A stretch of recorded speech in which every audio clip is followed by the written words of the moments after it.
ಜಯತಿ ಪರಾಶರಸೂನು ಸತ್ಯವತಿ ಹೃದಯನಂದನೋ ವ್ಯಾಸಃ ಯಸ್ಯ ಆಸ್ಯ ಕಮಲಗಲಿತಂ ವಾಂಗ್ಮಯಮೃತಂ ಜಗತ್ ಪಿಬತಿ ಭುಜಗಭೋಗಾಭಮುದ್ಯಮ್ಯ ಹೃದಯಂ ನಿಜಭುಜಂ ದಕ್ಷಿಣಂ ಲಕ್ಷಣಾಢ್ಯಂ ಲಲಿತಮುದ್ರಿಕ್ತವಿಜ್ಞಾನಮುದ್ರಂ ಭಜ ಭಜ ಅನಂತಮಿತ್ಯಾಲಪಂತಂ ಪ್ರಣತವಾನ್ ಪ್ರಾಣಿನಾಂ ಪ್ರಾಣಭೂತಂ ಪ್ರಣತಿಭಿಃ ಪ್ರಣಯೇ ಪೂರ್ಣಬೋಧಂ ಭವದವೋಷ್ಣೇನ ತಾತಪ್ಯಮಾನಾನ್ ಭುವಿ ಪರಂ ನಾಥಮಪ್ರೇಕ್ಷಮಾಣಾನ್ ಭುವನಮನ್ಯೇನ ಚ ಅನ್ಯೇನ ದೋಷ್ಣಾ ಭವತು ಭೀರ್ಮಾ ಇತಿ ನ ಸಾಂತ್ವಯಂತಂ ಪ್ರಣತವಾನ್ ಪ್ರಾಣಿನಾಂ ಪ್ರಾಣಭೂತಂ ಪ್ರಣತಿಭಿಃ ಪ್ರಣಯೇ ಪೂರ್ಣಬೋಧಂ.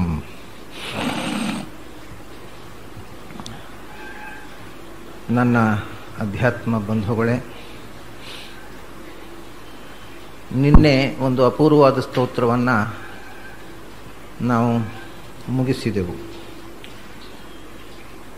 ಮುಗಿಸಿದರೂ ನನಗೆ ತೃಪ್ತಿಯಾಗಲಿಲ್ಲ. ಆ ಸ್ತೋತ್ರಗಳಲ್ಲಿ ಇನ್ನೂ ಅಪೂರ್ವ ವಿಷಯಗಳಿವೆ, ಹೇಳದೆ ಉಳಿದದ್ದು ತುಂಬ ಇದೆ ಅಂತ ನನಗೆ ಅನ್ನಿಸ್ತಾ ಇದೆ. ಆಚಾರ್ಯರ ಗ್ರಂಥದ ಬಗ್ಗೆ, ಅನುವ್ಯಾಖ್ಯಾನ ಎನ್ನುವ ಗ್ರಂಥದ ಬಗ್ಗೆ ಒಂದು ಮಾತು ಹೇಳ್ತಾರೆ ಜಯತೀರ್ಥರು. ಶ್ರೀಮದ್ ಆನಂದ ತೀರ್ಥಾರ್ಯ ಸನ್ಮನಃ ಸರಸಿ ಭುವಿ ಅನುವ್ಯಾಖ್ಯಾನ ನಳಿನೇ ಚಂಚರೀಕತಿ ಮೇ ಮನಃ ಅಂತ. ಇದು ನ್ಯಾಯಸುಧಾದ ಪ್ರಾರಂಭದಲ್ಲಿ ಜಯತೀರ್ಥರು ಹೇಳಿದಂಥ ಮಾತು. ಅವರು ಏನು ಹೇಳ್ತಾರೆ ಅಂದರೆ, ಆಚಾರ್ಯರ ಗ್ರಂಥ ಅನ್ನುವುದು ಒಂದು ಕಮಲ, ತಾವರೆ ಹೂವು. ನಾನು ಆ ಹೂವಿನ ರಸ ಹೀರುವ ದುಂಬಿ, ಎಷ್ಟು ಹೀರಿದರೂ ಇನ್ನೂ ರಸ ಇದೆ ಅಂತ ಅನ್ನಿಸ್ತದೆ, ಹೀರಿ ತೃಪ್ತಿಯಾಗುವುದಿಲ್ಲ ನನಗೆ ಅಂತ ಒಂದು ಮಾತನ್ನು ಹೇಳ್ತಾರೆ. ಅದು ಆಚಾರ್ಯರ ಅನುವ್ಯಾಖ್ಯಾನಕ್ಕೆ ಮಾತ್ರ ಸಂಬಂಧಪಟ್ಟಲ್ಲ. ಆಚಾರ್ಯರ ಯಾವುದೇ ಗ್ರಂಥವನ್ನು ತೆಗೆದುಕೊಂಡರೂ ನಾನು ಇದನ್ನು ವೈಯಕ್ತಿಕವಾಗಿ ಅನುಭವಿಸಿದ್ದೇನೆ. ಅದನ್ನು ಎಷ್ಟು ರಸಗ್ರಹಣ ಮಾಡಿದರೂ ಇನ್ನೂ ಉಳಿದು ಹೋಗಿದೆ, ಅದರಲ್ಲಿ ನಾವು ತಿಳ್ಕೊಳ್ಬೇಕಾದ ಅಂಶ, ಅದರಲ್ಲಿ ಸವಿಯಬೇಕಾದ ಭಾಗ ಇನ್ನಷ್ಟು ಉಳಿದಿದೆ ಅಂತ. ರಾಘವೇಂದ್ರ ಸ್ವಾಮಿಗಳು ನ್ಯಾಯಸುಧಾದ ಬಗ್ಗೂ ಆ ಮಾತನ್ನು ಹೇಳ್ತಾರೆ.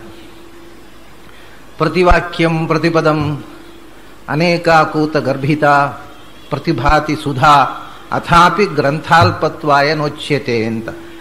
ಅವರು ಹೇಳ್ತಾರೆ, ನ್ಯಾಯಸುಧಾದ ಒಂದೊಂದು ವಾಕ್ಯ, ಒಂದೊಂದು ಶಬ್ದ, ಅದು 10 ಬಗೆಯಿಂದ ತೆರೆದುಕೊಳ್ಳುವುದು ನನಗೆ ಕಾಣ್ತಾ ಇದೆ. ಅದನ್ನು ಓದ್ತಾ ನನಗೆ ಒಮ್ಮೊಮ್ಮೆಯೂ ಒಂದೊಂದು ಅಪೂರ್ವವಾದ ಅರ್ಥಗಳು ಕಾಣ್ತಾ ಇವೆ. ಆದರೂ ನಾನು ಅದನ್ನೆಲ್ಲ ಬರೆದಿಡೋದಿಲ್ಲ, ಯಾಕೆಂದರೆ ಸುಮ್ಮನೆ ಪುಟ ತುಂಬಿಸುವುದರಲ್ಲಿ ಅರ್ಥ ಇಲ್ಲ. ಗ್ರಂಥ ರಚನೆ ಚಿಕ್ಕದಾಗಿರಬೇಕು, ದೊಡ್ಡ ಪುಸ್ತಕ ಬರೀಬಾರದು ಅನ್ನೋದಕ್ಕೋಸ್ಕರ ನಾನು ಅದನ್ನು ಬರೀತಾ ಇಲ್ಲ. ಆದರೆ ನನಗೆ ನನ್ನ ಮನಸ್ಸಿನಲ್ಲಿ ಇರತಕ್ಕಂಥ ಎಲ್ಲ ಮಾತುಗಳನ್ನು ನಾನು ಪುಸ್ತಕ ರೂಪವಾಗಿ ಬರೆದಿಟ್ಟಿಲ್ಲ ಅಂತ ಹೇಳ್ತಾರೆ. ಈ ಪ್ರಾಚೀನರ ಮಾತು ನಮಗೆ ಆಚಾರ್ಯರ ಗ್ರಂಥವನ್ನು ಅಧ್ಯಯನ ಮಾಡುವಾಗ ಹೆಜ್ಜೆ ಹೆಜ್ಜೆಗೆ ಅನುಭವಕ್ಕೆ ಬರುತ್ತೆ. ಅವರ ಯಾವುದೇ ಒಂದು ಗ್ರಂಥ, ಅದರ ಯಾವುದೇ ಒಂದು ಶ್ಲೋಕ, ಅದರ ಯಾವುದೇ ಒಂದು ಶಬ್ದವನ್ನು ತೆಗೆದುಕೊಂಡರೂ ಅದು ಎಷ್ಟು ವಿಚಿತ್ರವಾಗಿ ತೆರೆದುಕೊಳ್ಳುತ್ತೆ ಅನ್ನೋದು ಗ್ರಹಿಸಿದಾಗ, ಆ ಆನಂದದಲ್ಲಿ ನಾವು ಮುಳುಗಿದಾಗ ಪ್ರಾಚೀನರ ಈ ಮಾತು ಹೆಚ್ಚು ಸ್ಪಷ್ಟವಾಗಿ ಅರ್ಥವಾಗ್ತದೆ. ಆಚಾರ್ಯರೇ ಈ ಎಚ್ಚರ ಕೊಟ್ಟಿದ್ದಾರೆ. ಜಯತೀರ್ಥರು, ರಾಘವೇಂದ್ರ ಸ್ವಾಮಿಗಳು ಹೇಳಿದ್ದಷ್ಟೇ ಅಲ್ಲ, ಸ್ವತಃ ಆಚಾರ್ಯರೇ ಒಂದು ಕಡೆ ಹೇಳ್ತಾರೆ, ಗ್ರಂಥೋ ಭಾಷ್ಯಂಚ ಅತ್ಯರ್ಥ ವಿಸ್ತರಂ, ಗ್ರಂಥೋಯಮಪಿ ಬಹುವರ್ಥ ಭಾಷ್ಯಂಚ ಅತ್ಯರ್ಥ ವಿಸ್ತರಂ. ಅವರು ತನ್ನ ಬ್ರಹ್ಮಸೂತ್ರ ಭಾಷ್ಯದಲ್ಲಿ ಮತ್ತು ಅನುವ್ಯಾಖ್ಯಾನದಲ್ಲಿ ಬಂದ ಪ್ರಸಂಗದ ಬಗ್ಗೆ ಹೇಳೋದು, ಉಳಿದ ಕಡೆಗೂ ಅನ್ವಯವಾಗುವಂತೆ.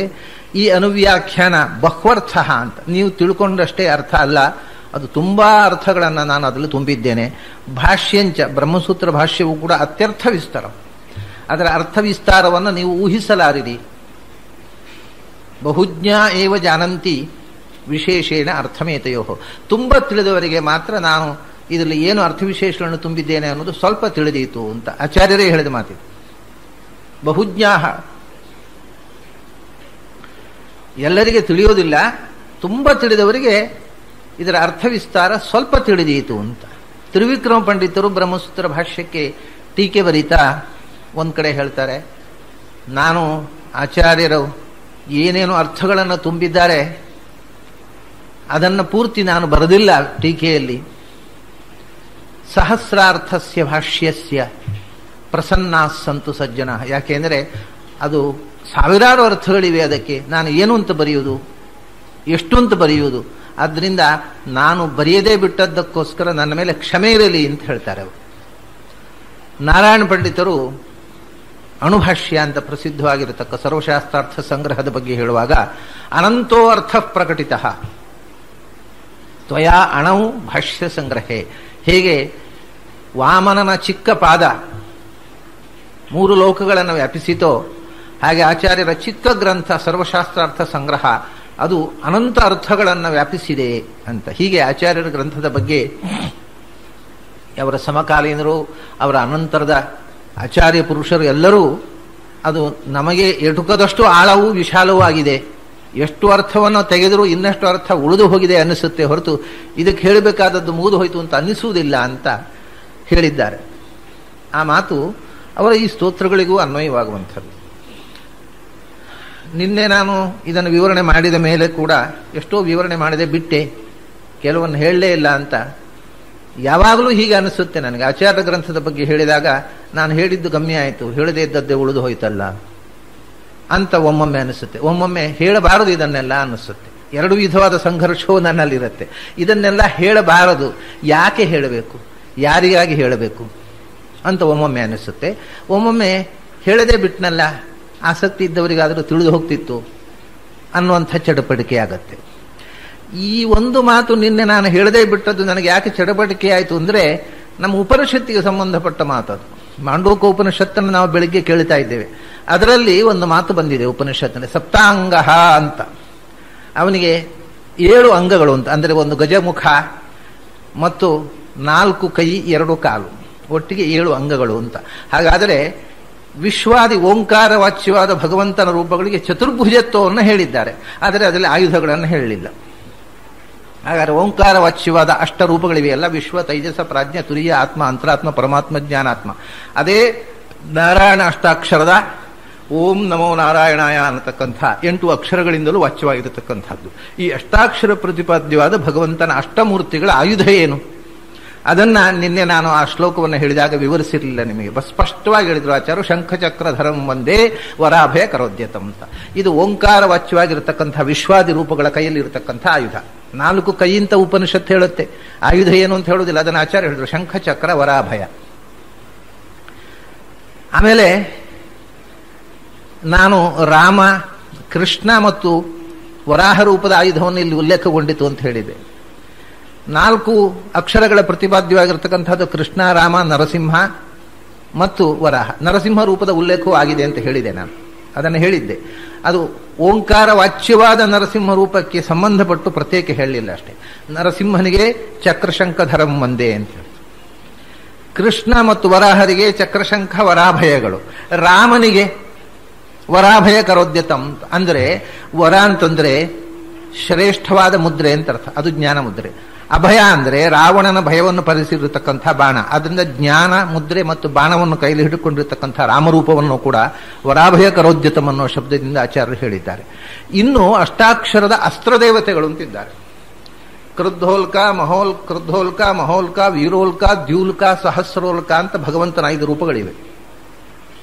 ಇವು ಪಂಚಪರ್ವ ಅವಿದ್ಯೆಗಳು, ನಮ್ಮಲ್ಲಿ ಇರತಕ್ಕಂಥ 5 ಫೋಲ್ಡೆಡ್ ಇಗ್ನೋರೆನ್ಸ್, 5 ಬಗೆಯ ಅವಿದ್ಯೆಗಳನ್ನು ನಿಯಂತ್ರಿಸತಕ್ಕಂಥ ಭಗವಂತನ ಪಂಚರೂಪಗಳು. ಕ್ರುದ್ಧೋಲ್ಕ, ಮಹೋಲ್ಕ, ವೀರೋಲ್ಕ, ದ್ಯೂಲ್ಕ, ಸಹಸ್ರೋಲ್ಕ ಅಂತ. ಇದು ಅಷ್ಟಾಕ್ಷರಕ್ಕೆ ಸಂಬಂಧಪಟ್ಟದ್ದೇ. ಭಗವಂತನ ಅಷ್ಟಾಕ್ಷರದಿಂದ ಪ್ರತಿಪಾದ್ಯವಾದ ಅಷ್ಟಮೂರ್ತಿಗಳನ್ನು ಧ್ಯಾನಿಸುವಾಗ ಮಾಡುವ ಅಂಗನ್ಯಾಸದಲ್ಲಿ ಹೇಳತಕ್ಕಂಥ 5 ರೂಪಗಳು. ಆ ಪಂಚರೂಪಗಳ ಆಯುಧವು ಕೂಡ ಚಕ್ರಶಂಖ ವರಾಭಯ. ಹೀಗೆ ಚಕ್ರಶಂಖಧರಂ ಒಂದೇ ವರಾಭಯ ಕರೋದ್ಯತಂ ಅನ್ನುವಲ್ಲಿ ಇನ್ನೂ ನಾನು ನಿನ್ನೆ ಮೊನ್ನೆ ಅನೇಕ ರೂಪಗಳನ್ನು ಹೇಳಿದೆ. ಅದನ್ನು ನಿನ್ನೆ ಮೊನ್ನೆ ಹೇಳದೇ ಉಳಿದ ಇನ್ನೂ ಅನೇಕ ರೂಪಗಳ ಆಯುಧ ನಿರ್ದೇಶ ಅಲ್ಲಿ ಬಂದಿದೆ. ಅದರಲ್ಲಿ ವಿಶೇಷವಾಗಿ ಉಪನಿಷತ್ತಿಗೆ ಸಂಬಂಧಪಟ್ಟದ್ದಾದ್ದರಿಂದ ಈ ಒಂದು ಮುಖವನ್ನ ಇವತ್ತು, ಅದನ್ನ ನಿನ್ನೆ ಹೇಳದೇ ಬಿಟ್ಟದ್ದನ್ನ ಇವತ್ತು ಸೇರಿಸಿಕೊಳ್ಬೇಕು ಅಂತ ಕೇಳಿಕೊಳ್ತಾ ಇದ್ದೇನೆ. ಅಲ್ಲಿಂದ ಮುಂದೆ ಈಗ ಪ್ರಚಲಿತವಾದ ಪಾಠದಂತೆ ಅದು 3ನೆಯ ಸ್ತೋತ್ರ ಮತ್ತು 4ನೆಯ ಸ್ತೋತ್ರ. 3ನೆಯ ಮತ್ತು 4ನೆಯ ಸ್ತೋತ್ರ ಇರಬೇಕು. ಕುರು ಭುಂಕ್ಷ ಕರ್ಮ ನಿಜಂ ನಿಯತಂ ಹರಿಪಾದ ವಿನಮ್ರ ಧಿಯಾ ಸತತಂ. ಇದು 15 ಶ್ಲೋಕಗಳ ಒಂದು ಸ್ತೋತ್ರ ಋಷಿಕೇಶ ತೀರ್ಥರ ಪ್ರಕಾರ. ಆದರೆ ಈಗ ಅದನ್ನು 8 ಮತ್ತು 7 ಎರಡು ಬೇರೆ ಬೇರೆ ಮಾಡಿ 8 ಶ್ಲೋಕಗಳ ಒಂದು ಸ್ತೋತ್ರ, 7 ಶ್ಲೋಕಗಳ ಒಂದು ಸ್ತೋತ್ರ ಅಂತ 2 ಸ್ತೋತ್ರವಾಗಿ ಪ್ರಿಂಟ್ ಮಾಡಿದ್ದಾರೆ. ಆದರೆ ಋಷಿಕೇಶ ತೀರ್ಥರು ಆ 8, 7, 15 ಒಟ್ಟಿಗೆ ಒಂದೇ ಸ್ತೋತ್ರ ಅಂತ ಹೇಳ್ತಾರೆ. ಅದು ಸರಿಯೂ ಹೌದು. ಯಾಕೆಂದ್ರೆ ಆಚಾರ್ಯರು ಯಾವುದೇ ಒಂದು ಸ್ತೋತ್ರದಲ್ಲಿ ಒಂದು ರಿದಮನ್ನು ಮತ್ತೊಮ್ಮೆ ಆವೃತ್ತಿ ಮಾಡಲಿಲ್ಲ, ಅದು ಬೇರೆ ಥರ ಮಾಡಿಕೊಂಡು ಹೋಗಿದ್ದಾರೆ. ಮತ್ತು ಕೊಲಫೋನ್ನಲ್ಲಿ ಹೇಳ್ತಾರೆ ಅದನ್ನು. ಇಲ್ಲಿ 15 ಶ್ಲೋಕವು ಒಂದೇ ಛಂದಸ್ನಲ್ಲಿದೆ. ಇದು ಒಂದೇ ಸ್ತೋತ್ರ ಅನ್ನೋದು ಹೆಚ್ಚು ಔಚಿತ್ಯಪೂರ್ಣ. ಮತ್ತು ಋಷಿಯ ತೀರ್ಥರು ಇದನ್ನು ಒಂದೇ ಸ್ತೋತ್ರ ಅಂತ ಹೇಳಿದ್ದಾರೆ. ಮತ್ತೆ ಈಗ ಪ್ರಚಲಿತ ಪಾಠದಲ್ಲಿ ಅದರಲ್ಲಿ ಒಂದು ಕೊನೆಗೆ ಒಂದು ಉಪಸಂಹಾರ ಶ್ಲೋಕ ಇದೆ. 8 ಶ್ಲೋಕ ಆದ ಕೂಡಲೇ ಆನಂದ ತೀರ್ಥ ಸನ್ನಾಮ್ನ ಪೂರ್ಣ ಪ್ರಜ್ಞಾ ವಿಧಾಯುಜ ಕೃತಂ ಹರಿಯಷ್ಟಕಂ ಭಕ್ತಿಯ ಪಠತಃ ಪ್ರಿಯತೆ ಹರಿಹಿ ಅಂತ. ಇದು ತಾನು ಬರೆದ ಹರಿಯಷ್ಟಕ. ಈ ಅಷ್ಟಕವನ್ನು ಯಾಕಂದ್ರೆ 8 ಶ್ಲೋಕಗಳಿಗೆ ಒಂದು ಸ್ತೋತ್ರ ಮುಗಿಸಿದ್ರು. ಆದರೆ ಆಚಾರ್ಯರು 15 ಸ್ತೋತ್ರಗಳನ್ನು ಒಟ್ಟಿಗೆ ಒಂದು ಸ್ತೋತ್ರ ಮಾಡಿದ್ದದು. ಅದರಿಂದ 8 ಶ್ಲೋಕಗಳನ್ನು ಒಂದು ಸ್ತೋತ್ರ ಅಂತ ಮಾಡಿ ಅದಕ್ಕೆ ಹರಿಯಷ್ಟಕ ಅಂತ ಹೆಸರು ಕೊಟ್ಟು ಅದನ್ನು ಪಠಿಸಿದವನಿಗೆ ಭಗವಂತ ಪ್ರೀತನಾಗ್ತಾನೆ ಅಂತ ಒಂದು ಶ್ಲೋಕ ಯಾರೋ ಸೇರಿಸಿಬಿಟ್ಟಿದ್ದಾರೆ. ಇದು ಋಷಿಯ ತೀರ್ಥರು ಬರೆದ ಪುಸ್ತಕದಲ್ಲಿ ಈ ಶ್ಲೋಕ ಇಲ್ಲ. ಅದು 15 ಶ್ಲೋಕಗಳ ತನಕ ಮುಂದುವರಿಯುತ್ತದೆ. 15ನೇ ಶ್ಲೋಕ ಮುಗಿದ ಮೇಲೆ ಮತ್ತೊಂದು 2 ಬೇರೆ ಬೇರೆ ಸ್ತೋತ್ರ ಮಾಡಿ 2 ಸ್ತೋತ್ರಗಳಿಗೆ 2 ಕೊನೆಗೆ ಒಂದೊಂದು ಶ್ಲೋಕವನ್ನು ಸೇರಿಸಿದ್ದಾರೆ ಯಾರೋ. ಆ ಶ್ಲೋಕವನ್ನ ಋಷಿಕೇಶ ತೀರ್ಥರು ಬರೆದಿಲ್ಲ, ಅದು ಆಚಾರ್ಯರು ಬರೆದದ್ದು ಅಲ್ಲ. ಈ 15 ಶ್ಲೋಕಗಳ ಒಂದು ಸ್ತೋತ್ರ, ಇದನ್ನ ನಾನು ಕನ್ನಡಕ್ಕೆ ಅನುವಾದ ಮಾಡುವಾಗ ಇದಕ್ಕೆ ಬಾಳಿನ ಸಂದೇಶ ಅಂತ ಹೆಸರು ಕೊಟ್ಟಿದ್ದೆ. ಈ ಸ್ತೋತ್ರದ ಅನುವಾದಕ್ಕೆ ಕುರುಭುಂಶ್ವಚ ಕರ್ಮ ನಿಜಂ. ಯಾಕೆಂದ್ರೆ ನಮ್ಮ ಒಟ್ಟು ಜೀವನದ ನಡೆ ಹೇಗಿರಬೇಕು, ಅನುಸಂಧಾನ ಆಗಿರಬೇಕು ಅನ್ನೋದನ್ನು ಹೇಳತಕ್ಕಂಥ ಈ ಹಿಂದಿನವೆಲ್ಲ ಉಪಾಸನೆಗೆ ಸಂಬಂಧಪಟ್ಟ ಭಗವಂತನ ಗುಣಗಳ ಅನುಸಂಧಾನ, ಲಕ್ಷ್ಮಿಯ ಅನುಸಂಧಾನ ಅದೆಲ್ಲ ಬಂದರೆ, ಈ 3ನೇ ಸ್ತೋತ್ರದಲ್ಲಿ ಭಗವಂತನ ಎಚ್ಚರದ ಜೊತೆಗೆ ನಾವು ಹೇಗೆ ಬದುಕಬೇಕು ಅಂತ, ಇದು ಒಂದು ಜೀವನ ಸಂದೇಶ. ಅದರ ಮೊದಲನೇ ಶ್ಲೋಕ ಸಾಮಾನ್ಯವಾಗಿ ಉಪನಿಷತ್ತಿನ ತಲವಕಾರ ಉಪನಿಷತ್ತಿನ ಮೊದಲನೆಯ ಮಂತ್ರದ ಅನುವಾದ ರೂಪವಾಗಿದೆ. ಕುರುಭುಂಶ್ವಚ ತಲವಕಾರ ಉಪನಿಷತ್ತು ಮತ್ತು ಈಶಾವಾಸ್ಯ ಉಪನಿಷತ್ತಿನ ಕುರ್ವನ್ನೇವೇಹ ಕರ್ಮಾಣಿ ಜಿಜೀವಿಷೇಚ್ಛತಂ ಸಮಾಹ ಏವಂ ತ್ವಯಿ ನಾನ್ಯಥೇತೋಸ್ತಿ ನ ಕರ್ಮ ಲಿಪ್ಯತೆ ನರೇ. ಈಶಾವಾಸ್ಯಮಿದಂ ಸರ್ವಂ ತಲವಕಾರ ಉಪನಿಷತ್ತಲ್ಲ, ಯಜ್ಞೀಯ ಮಂತ್ರ ಉಪನಿಷತ್ತು. ಈಶಾವಾಸ್ಯಮಿದಂ ಸರ್ವಂ ಯತ್ಕಿಂಚ ಜಗತ್ಯಾಂ ಜಗತ್ ತೇನ ತ್ಯಕ್ತೇನ ಭುಂಜೀಥಾಹ ಮಾಗೃತ ಕಸ್ಯ ಸಿದ್ಧನಂ ಕುರ್ವನ್ನೇವೇಹ ಕರ್ಮಾಣಿ ಜಿಜೀವಿಷೇಚ್ಛತಂ ಸಮಾಹ ಏವಂ ತ್ವಯಿ ನಾನ್ಯಥೇತೋಸ್ತಿ ನ ಕರ್ಮ ಲಿಪ್ಯತೆ ನರೇ. ಈ 2 ಮಂತ್ರಗಳ ಸಮಷ್ಟಿಯಾದ ಒಂದು ಅಭಿಪ್ರಾಯವನ್ನ ನಮ್ಮ ಜೀವನದ ಸಂದೇಶವಾಗಿ ಆಚಾರ್ಯರು ಕೊಟ್ಟರು. ಏನ್ ಹೇಳ್ತಾರೆ ಅಂದ್ರೆ, ಕುರುಭುಂಶ್ವಚ ಕರ್ಮ ನಿಜಂ ನಿಯತಂ ಹರಿಪಾದ ವಿನಮ್ರ ಧಿಯಾ ಸತತಂ ಹರಿರೇವ ಪರೋ ಹರಿರೇವ ಗುರು ಹರಿರೇವ ಜಗತ್ ಪಿತೃ ಮಾತೃಗತಿ. ಇದನ್ನ ಒಂಥರ ರಿದಮ್ಮಿನಲ್ಲಿ ಒಂದು ರೀತಿಯ ಡ್ರಿಲ್ ಮಾಡತಕ್ಕಂಥ ರಿದಮ್ ಇದೆ. ಕುರು ಭುಂ ಸ್ವಚ ಕರ್ಮ ನಿಜನ್ನಿಯತಂ ಹರಿಪಾದ ವಿನಮ್ರ ಧಿಯಾ ಸತತಂ. ಅಂದ್ರೆ ಇದು ಒಂಥರ ಸ್ಟ್ರೆಸ್ಸು ಹೇಳುವಾಗ ಅವಧಾರಣ ಬರ್ತದೆ. ಹರಿರೇವ ಪರೋ ಹರಿರೇವ ಗುರು ಹರಿರೇವ ಜಗತ್ ಪಿತೃ ಮಾತೃಗತಿ ಅಂತ. ಇದರಲ್ಲಿ ಆ ಸಂಗೀತದಲ್ಲಿ ಹಾಡುವಾಗ ಒಮ್ಮೊಮ್ಮೆ ಈ ಒತ್ತು ಹೋಗಿಬಿಡುತ್ತೆ, ಈ ಸ್ಟ್ರೆಸ್ ಹೋಗಿಬಿಡುತ್ತೆ. ಅದು ಎಳೆತ ರಾಗದಲ್ಲಿ ಈ ಸ್ಟ್ರೆಸ್ ಹೋಗುವುದುಂಟು. ಅದರಿಂದ ಇದಕ್ಕೆ ಸ್ಟ್ರೆಸ್ ಬರುವಂತೆ ಹಾಡಬೇಕು. ಇದು ಒಂಥರ ಬ್ಯಾಂಡಿನ ಜೊತೆಗೆ ಹಾಡಬಹುದಾದಂತಹ ಹಾಡು. ರಿದಮ್ ಜಾಸ್ತಿ ಇದರಲ್ಲಿ. ಆ ರಾಗಕ್ಕಿಂತ ಲಯಕ್ಕಿಂತ ಇದು ಶ್ರುತಿಗಿಂತ ಲಯ ರಿದಮ್ಗೆ ಹೆಚ್ಚು ಒತ್ತಿರತಕ್ಕಂಥ ಸ್ತೋತ್ರ ಇದು. ಇದನ್ನ ಈ ಪದ್ಯ ನಾನು ಎಲ್ಲ ಕನ್ನಡ ಅನುವಾದಗಳನ್ನು ಹೇಳೋದಿಲ್ಲ, ಅದು ನಿಮ್ಮಲ್ಲಿ ಪುಸ್ತಕ ಇದ್ದರೆ ನೋಡಿಕೊಳ್ಬಹುದು. ಇದನ್ನು ನಾನು ಕನ್ನಡಕ್ಕೆ ಹೀಗೆ ಅನುವಾದ ಮಾಡಿದ್ದೆ. ನಿನ್ನ ಪಾಲಿನ ಕರ್ಮ ಮಾಡು ಬಂದುದನುಣ್ಣು ಹರಿಯ ಚರಣಗಳ ಅರಿವು ತಪ್ಪದಿರಲಿ. ಹರಿಯ ಪರ ದೈವತವು ಹರಿಯ ಗುರು ಆಸರೆಯು ಹರಿಯೊಬ್ಬನೇ ಜಗದ ತಾಯಿ ತಂದೆ. ಇದು ಇದರ ಅನುವಾದ. ಅದ ಕುರು ಭುಂಕ್ಷ್ವಚ ಮಾಡು, ಮಾಡಿದ್ದು ಉಣ್ಣು ಅಂತಾರೆ ಆಚಾರ್ಯ. ಕುರು ಭುಂಕ್ಷ್ವ ಅಂತ, ಭುಂಕ್ಷ್ವ ಅಂದ್ರೆ ತಿನ್ನೋದು. ನೀನು ಮಾಡು, ಮಾಡಿದ್ದನ್ನು ತಿನ್ನು ಅಂತ. ನೀನು ಮಾಡಿದ್ದನ್ನು ನೀನೇನು ಅನುಭವಿಸಬೇಕು. ಇನ್ನೊಬ್ಬರು ನಾವು ಮಾಡಿದ್ದನ್ನು ಇನ್ನೊಬ್ಬರು ಅನುಭವಿಸುವ ಹಾಗಿಲ್ಲ, ಇನ್ನೊಬ್ಬರು ಮಾಡಿದ್ದನ್ನು ನಾವು ಅನುಭವಿಸುವ ಹಾಗಿಲ್ಲ. ಅದರಿಂದ ನೀನು ಜೀವನದಲ್ಲಿ ಏನು ಅನುಭವಿಸುತ್ತೀಯೋ ಅದು ನೀನು ಮಾಡಿದ್ದರ ಫಲ. ಅದು ಸುಖ.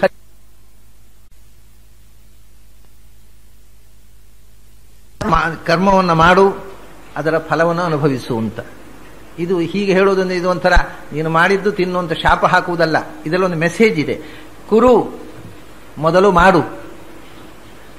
ಏನು ಮಾಡುವುದು? ನಿಜಂ ನಿಯತಂ ಕರ್ಮ ಕುರು ಭುಂಕ್ಷ್ವಚ ಕರ್ಮ ನಿಜಂ ನಿಯತಂ ಅಂತ. ಕರ್ಮ ಮಾಡು ಅಂದರು. ಮೊದಲು ಅವರ ಸಂದೇಶ ಬಾಳಿನಲ್ಲಿ ನಿಷ್ಕ್ರಿಯನಾಗಿ ಬದುಕಬೇಡ, ಕರ್ಮ ಮಾಡು ಅಂತ. ಕರ್ಮ ಮಾಡುವುದು ಅಂದ್ರೆ ಏನು? ಎಲ್ಲರೂ ಮಾಡೇ ಮಾಡ್ತಾರೆ, ಏನಾದರೂ ಮಾಡ್ತಾರೆ. ಅದು ಮಾಡಬೇಕಾದ್ದೋ ಮಾಡಬಾರದು ಅದೆಲ್ಲ ನಮ್ಗೆ ಗೊತ್ತಿಲ್ಲ. ಒಟ್ಟಾರೆ ನಮಗೆ ದುಡ್ಡು ಮಾಡಬೇಕು, ಅದಕ್ಕೋಸ್ಕರ ಏನಾದರೂ ಕರ್ಮ ಮಾಡಬೇಕು. ಅದು ಕರ್ಮವನ್ನು ಮಾಡು ಅಂತ ಕರ್ಮ ಸಂದೇಶ. ಜೀವನದಲ್ಲಿ ನಿಷ್ಕ್ರಿಯನಾಗಬೇಡ, ಕರ್ತವ್ಯಶೀಲನಾಗು ಅಂತ. ಇದು ಜನರಲ್ ಆಗಿ ಅರ್ಥ ಆಯಿತು. ಎಂಥ ಕರ್ಮ ಮಾಡಬೇಕು ಅಂದರೆ ಅದಕ್ಕೆ ಹೇಳಿದ್ರು ನಿಜಂ ನಿಯತಂ ಅಂತ.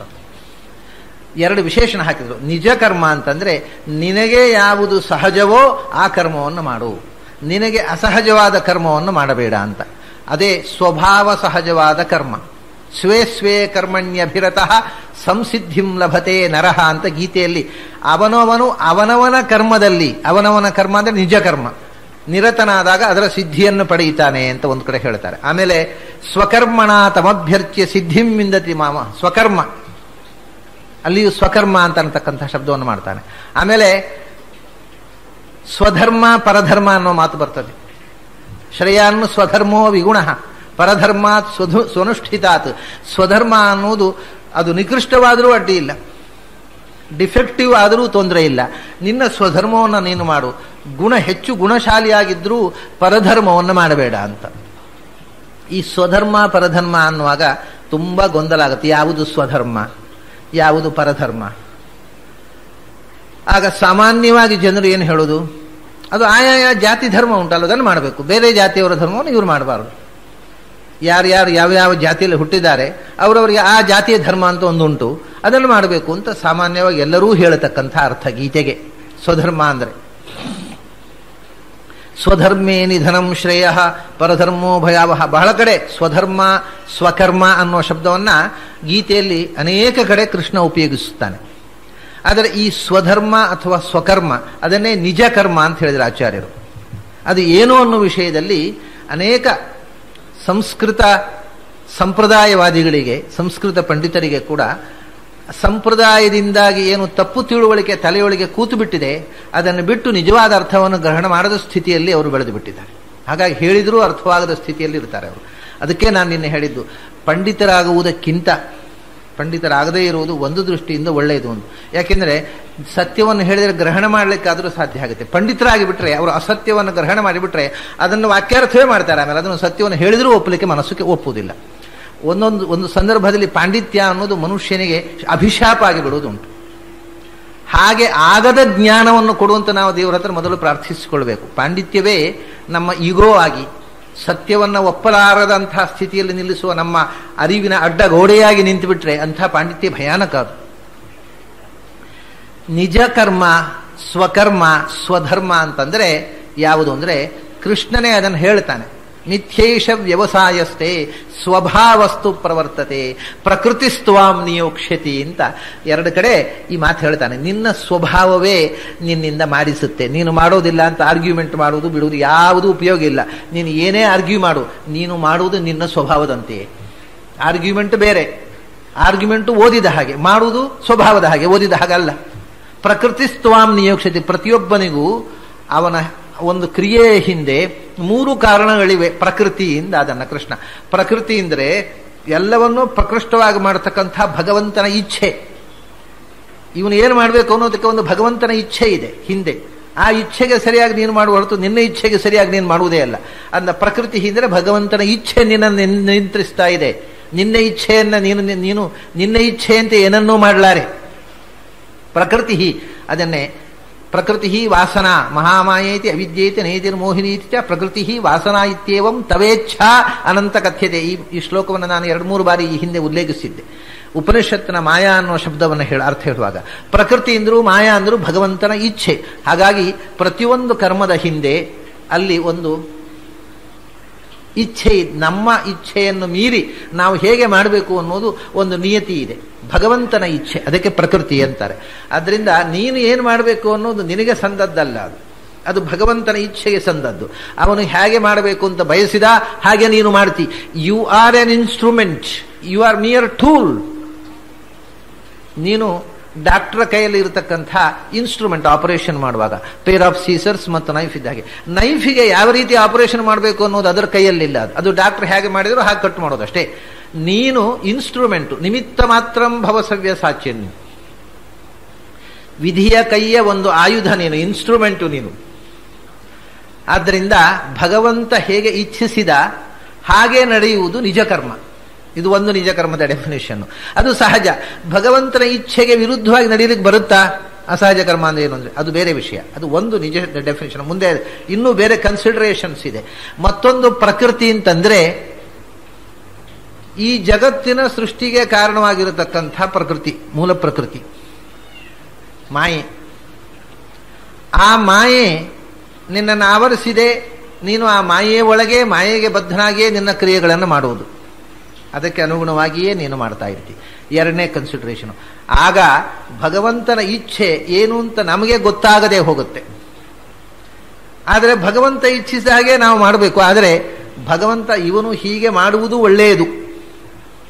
ಯಾಕಂದ್ರೆ ಒಂದು ನಿಯತಿ, ಭಗವಂತನ ಇಚ್ಛೆ ಏನಂದ್ರೆ ಇಂಥವರು ಹೀಗೆ ಮಾಡಬೇಕು. ಇವೊಂದು ಜನರಲ್ ಆದ ಇಚ್ಛೆ. ಅದರಲ್ಲಿ ಇವನು ಹಾಗೆ ಮಾಡಬೇಕು ಅಂತ ಅವನು ಇಚ್ಛೆ ಮಾಡದೇ ಇದ್ರೆ ಅವನು ನಿಜವಾದಂತಹ ಪ್ರಕೃತಿಯ ಸಹಜವಾದ ಕ್ರಿಯೆಗಿಂತ ವಿರುದ್ಧವಾದ ಕ್ರಿಯೆಲ್ಲ ತೊಡಗಿಬಿಡ್ತಾನೆ. ಪ್ರಕೃತಿ ಮಾಯೆ ಅದನ್ನು ಮಾಡಿಸುತ್ತೆ. ಅದೂ ಭಗವಂತನ ಇಚ್ಛೆ. ಮಾಯೆಯಿಂದ ಅವನು ಹೀಗೆ ತಪ್ಪು ಮಾಡಲಿ ಅನ್ನುವುದು. ಆಮೇಲೆ ಮೂರನೇದ್ದು ಒಂದು ಪ್ರಕೃತಿ ಇದೆ. ಯಾವುದು? ಅವನ ಪ್ರಕೃತಿ, ಅವನ ಪ್ರಕೃತಿಯೇ ಹಾಗೆ. ಪ್ರಕೃತಿ ಅಂದ್ರೆ ನೇಚರ್, ಜೀವದ ಸ್ವಭಾವ. ಈ ಮೂರು ಕನ್ಸಿಡರೇಷನ್ಸ್ ಇದೆ. ಒಂದು ಕ್ರಿಯೆ ಆಗಬೇಕಾದ್ರೆ ಮೊದಲು ಈ ಪ್ರಕೃತಿಯ ಸಂಬಂಧ, ನಮಗೆ ಈ ಜಡ ಪ್ರಕೃತಿ ಚೇತನ ಪ್ರಕೃತಿಯ ನಿಯಂತ್ರಣ, ಅದಕ್ಕೂ ಮೂಲದಲ್ಲಿ ಭಗವಂತನ ಇಚ್ಛೆ. ಮತ್ತು ಕೊನೆಯದಾಗಿ ನಮ್ಮ ಪ್ರಕೃತಿ. ಪ್ರಕೃತಿ ಅಂದ್ರೆ ಸ್ವಭಾವ, ನೇಚರ್, ಅವನ ಜೀವದ ಸ್ವಭಾವ. ಜೀವ ಸ್ವಭಾವಕ್ಕೆ ಸಹಜವಾಗಿ ಮಾಡುವುದೇ ನಿಜಂ ಕರ್ಮ. ಸಹಜ ಕರ್ಮ ಅಂದ್ರೆ ಅವರವರ ಜೀವ ಸ್ವಭಾವಕ್ಕೆ ಸಹಜವಾಗಿ ಮಾಡುವುದು. ಅದು ಯಾವುದು? ಹಾಗಾದ್ರೆ ಜೀವದ ಸ್ವಭಾವ ಯಾವುದು ಅಂತ ನೋಡಬೇಕು. ಜಾತಿ ಯಾವುದು ಅಂತ ನೋಡುವುದು ಹೊರಟು. ಯಾಕೆಂದ್ರೆ ಜಾತಿಗೂ ಜೀವದ ಸ್ವಭಾವಕ್ಕೂ ಸಂಬಂಧ ಇಲ್ಲ. ಜಾತಿ ಅನ್ನುವುದು ದೇಹದ ಮೂಲಕ ಬರುವಂಥದ್ದು. ತಂದೆ ತಾಯಿ ಕೊಟ್ಟ ದೇಹ, ಅದಕ್ಕೆ ಜಾತಿ ಅಂತ. ತಂದೆಯ ಜಾತಿಯ ಆ ದೇಹಕ್ಕೆ ಜಾತಿ. ಜೀವಕ್ಕೆ ಆ ಜಾತಿ ಅನ್ವಯವಾಗುವುದಿಲ್ಲ. ಆ ಜೀವ ಆ ದೇಹ ಇಲ್ಲದೆ ಹಿಂದೆ ಒಬ್ಬ ಬ್ರಾಹ್ಮಣನ ಮಗನಾಗಿರ್ಬೋದು, ಮುಂದೆ ಇನ್ನೊಂದು ಬ್ರಾಹ್ಮಣನ ಮಗನಾಗಬಹುದು, ಕ್ಷತ್ರಿಯನ ಮಗನಾಗಬಹುದು, ವೈಶ್ಯನ ಮಗನಾಗಬಹುದು, ಶೂದ್ರನ ಮಗನಾಗಿ ಹುಟ್ಟಬಹುದು. ಹಾಗಾದ್ರೆ ಜೀವದ ಜಾತಿ ಯಾವುದು? ದೇಹದ ಜಾತಿಯನ್ನು ನಾವು ಹೇಳ್ತೇವೆ. ದೇಹದ ಜಾತಿ ಅನ್ನೋದು ಜೀವದ ಸ್ವಭಾವಕ್ಕೆ ಸಂಬಂಧಪಟ್ಟದ್ದಲ್ಲ. ಜಾತಿ is mere physical, external. Nature ಆ ಸ್ವಭಾವ ಅಥವಾ ಅದನ್ನು ವರ್ಣ ಅಂತ. ಚಾತುರ್ವರ್ಣ್ಯ ಅಂತ ಅನ್ನೋದು ಇದು ಜೀವದ ಸ್ವಭಾವ. ಆ ವರ್ಣ ಅನ್ನೋದು ಜೀವಕ್ಕೆ ಸಂಬಂಧಪಟ್ಟದ್ದು, ಜಾತಿ ಅನ್ನೋದು ದೇಹಕ್ಕೆ ಸಂಬಂಧಪಟ್ಟದ್ದು. ಆದ್ದರಿಂದ ಕೃಷ್ಣ ಅಲ್ಲಿ ಹೇಳಿರತಕ್ಕಂಥ ಚಾತುರ್ವರ್ಣ್ಯ ಮುಂದೆ ಹೇಳ್ತಕ್ಕ ಸ್ವೇ ಸ್ವೇ ಕರ್ಮಣ್ಯಭಿರತಃ ಸ್ವಧರ್ಮೇ ನಿಧನಂ ಶ್ರೇಯ ಅನ್ನುವಲ್ಲಿಗೆ ಮಾನದಂಡ. ಅವನವನ ಜೀವದ ಸ್ವಭಾವಕ್ಕೆ ತಕ್ಕಂತೆ ಅವನವನು ಮಾಡಬೇಕು. ಈಗ ಹಾಗೆ ಮಾಡಲಿಕ್ಕೆ ಆಗೋದಿಲ್ಲ. ಹಾಗೆ ಎಲ್ಲರೂ ಅವರವರು ಸ್ವಲ್ಪ ತಕ್ಕಂತೆ ಮಾಡೋದು.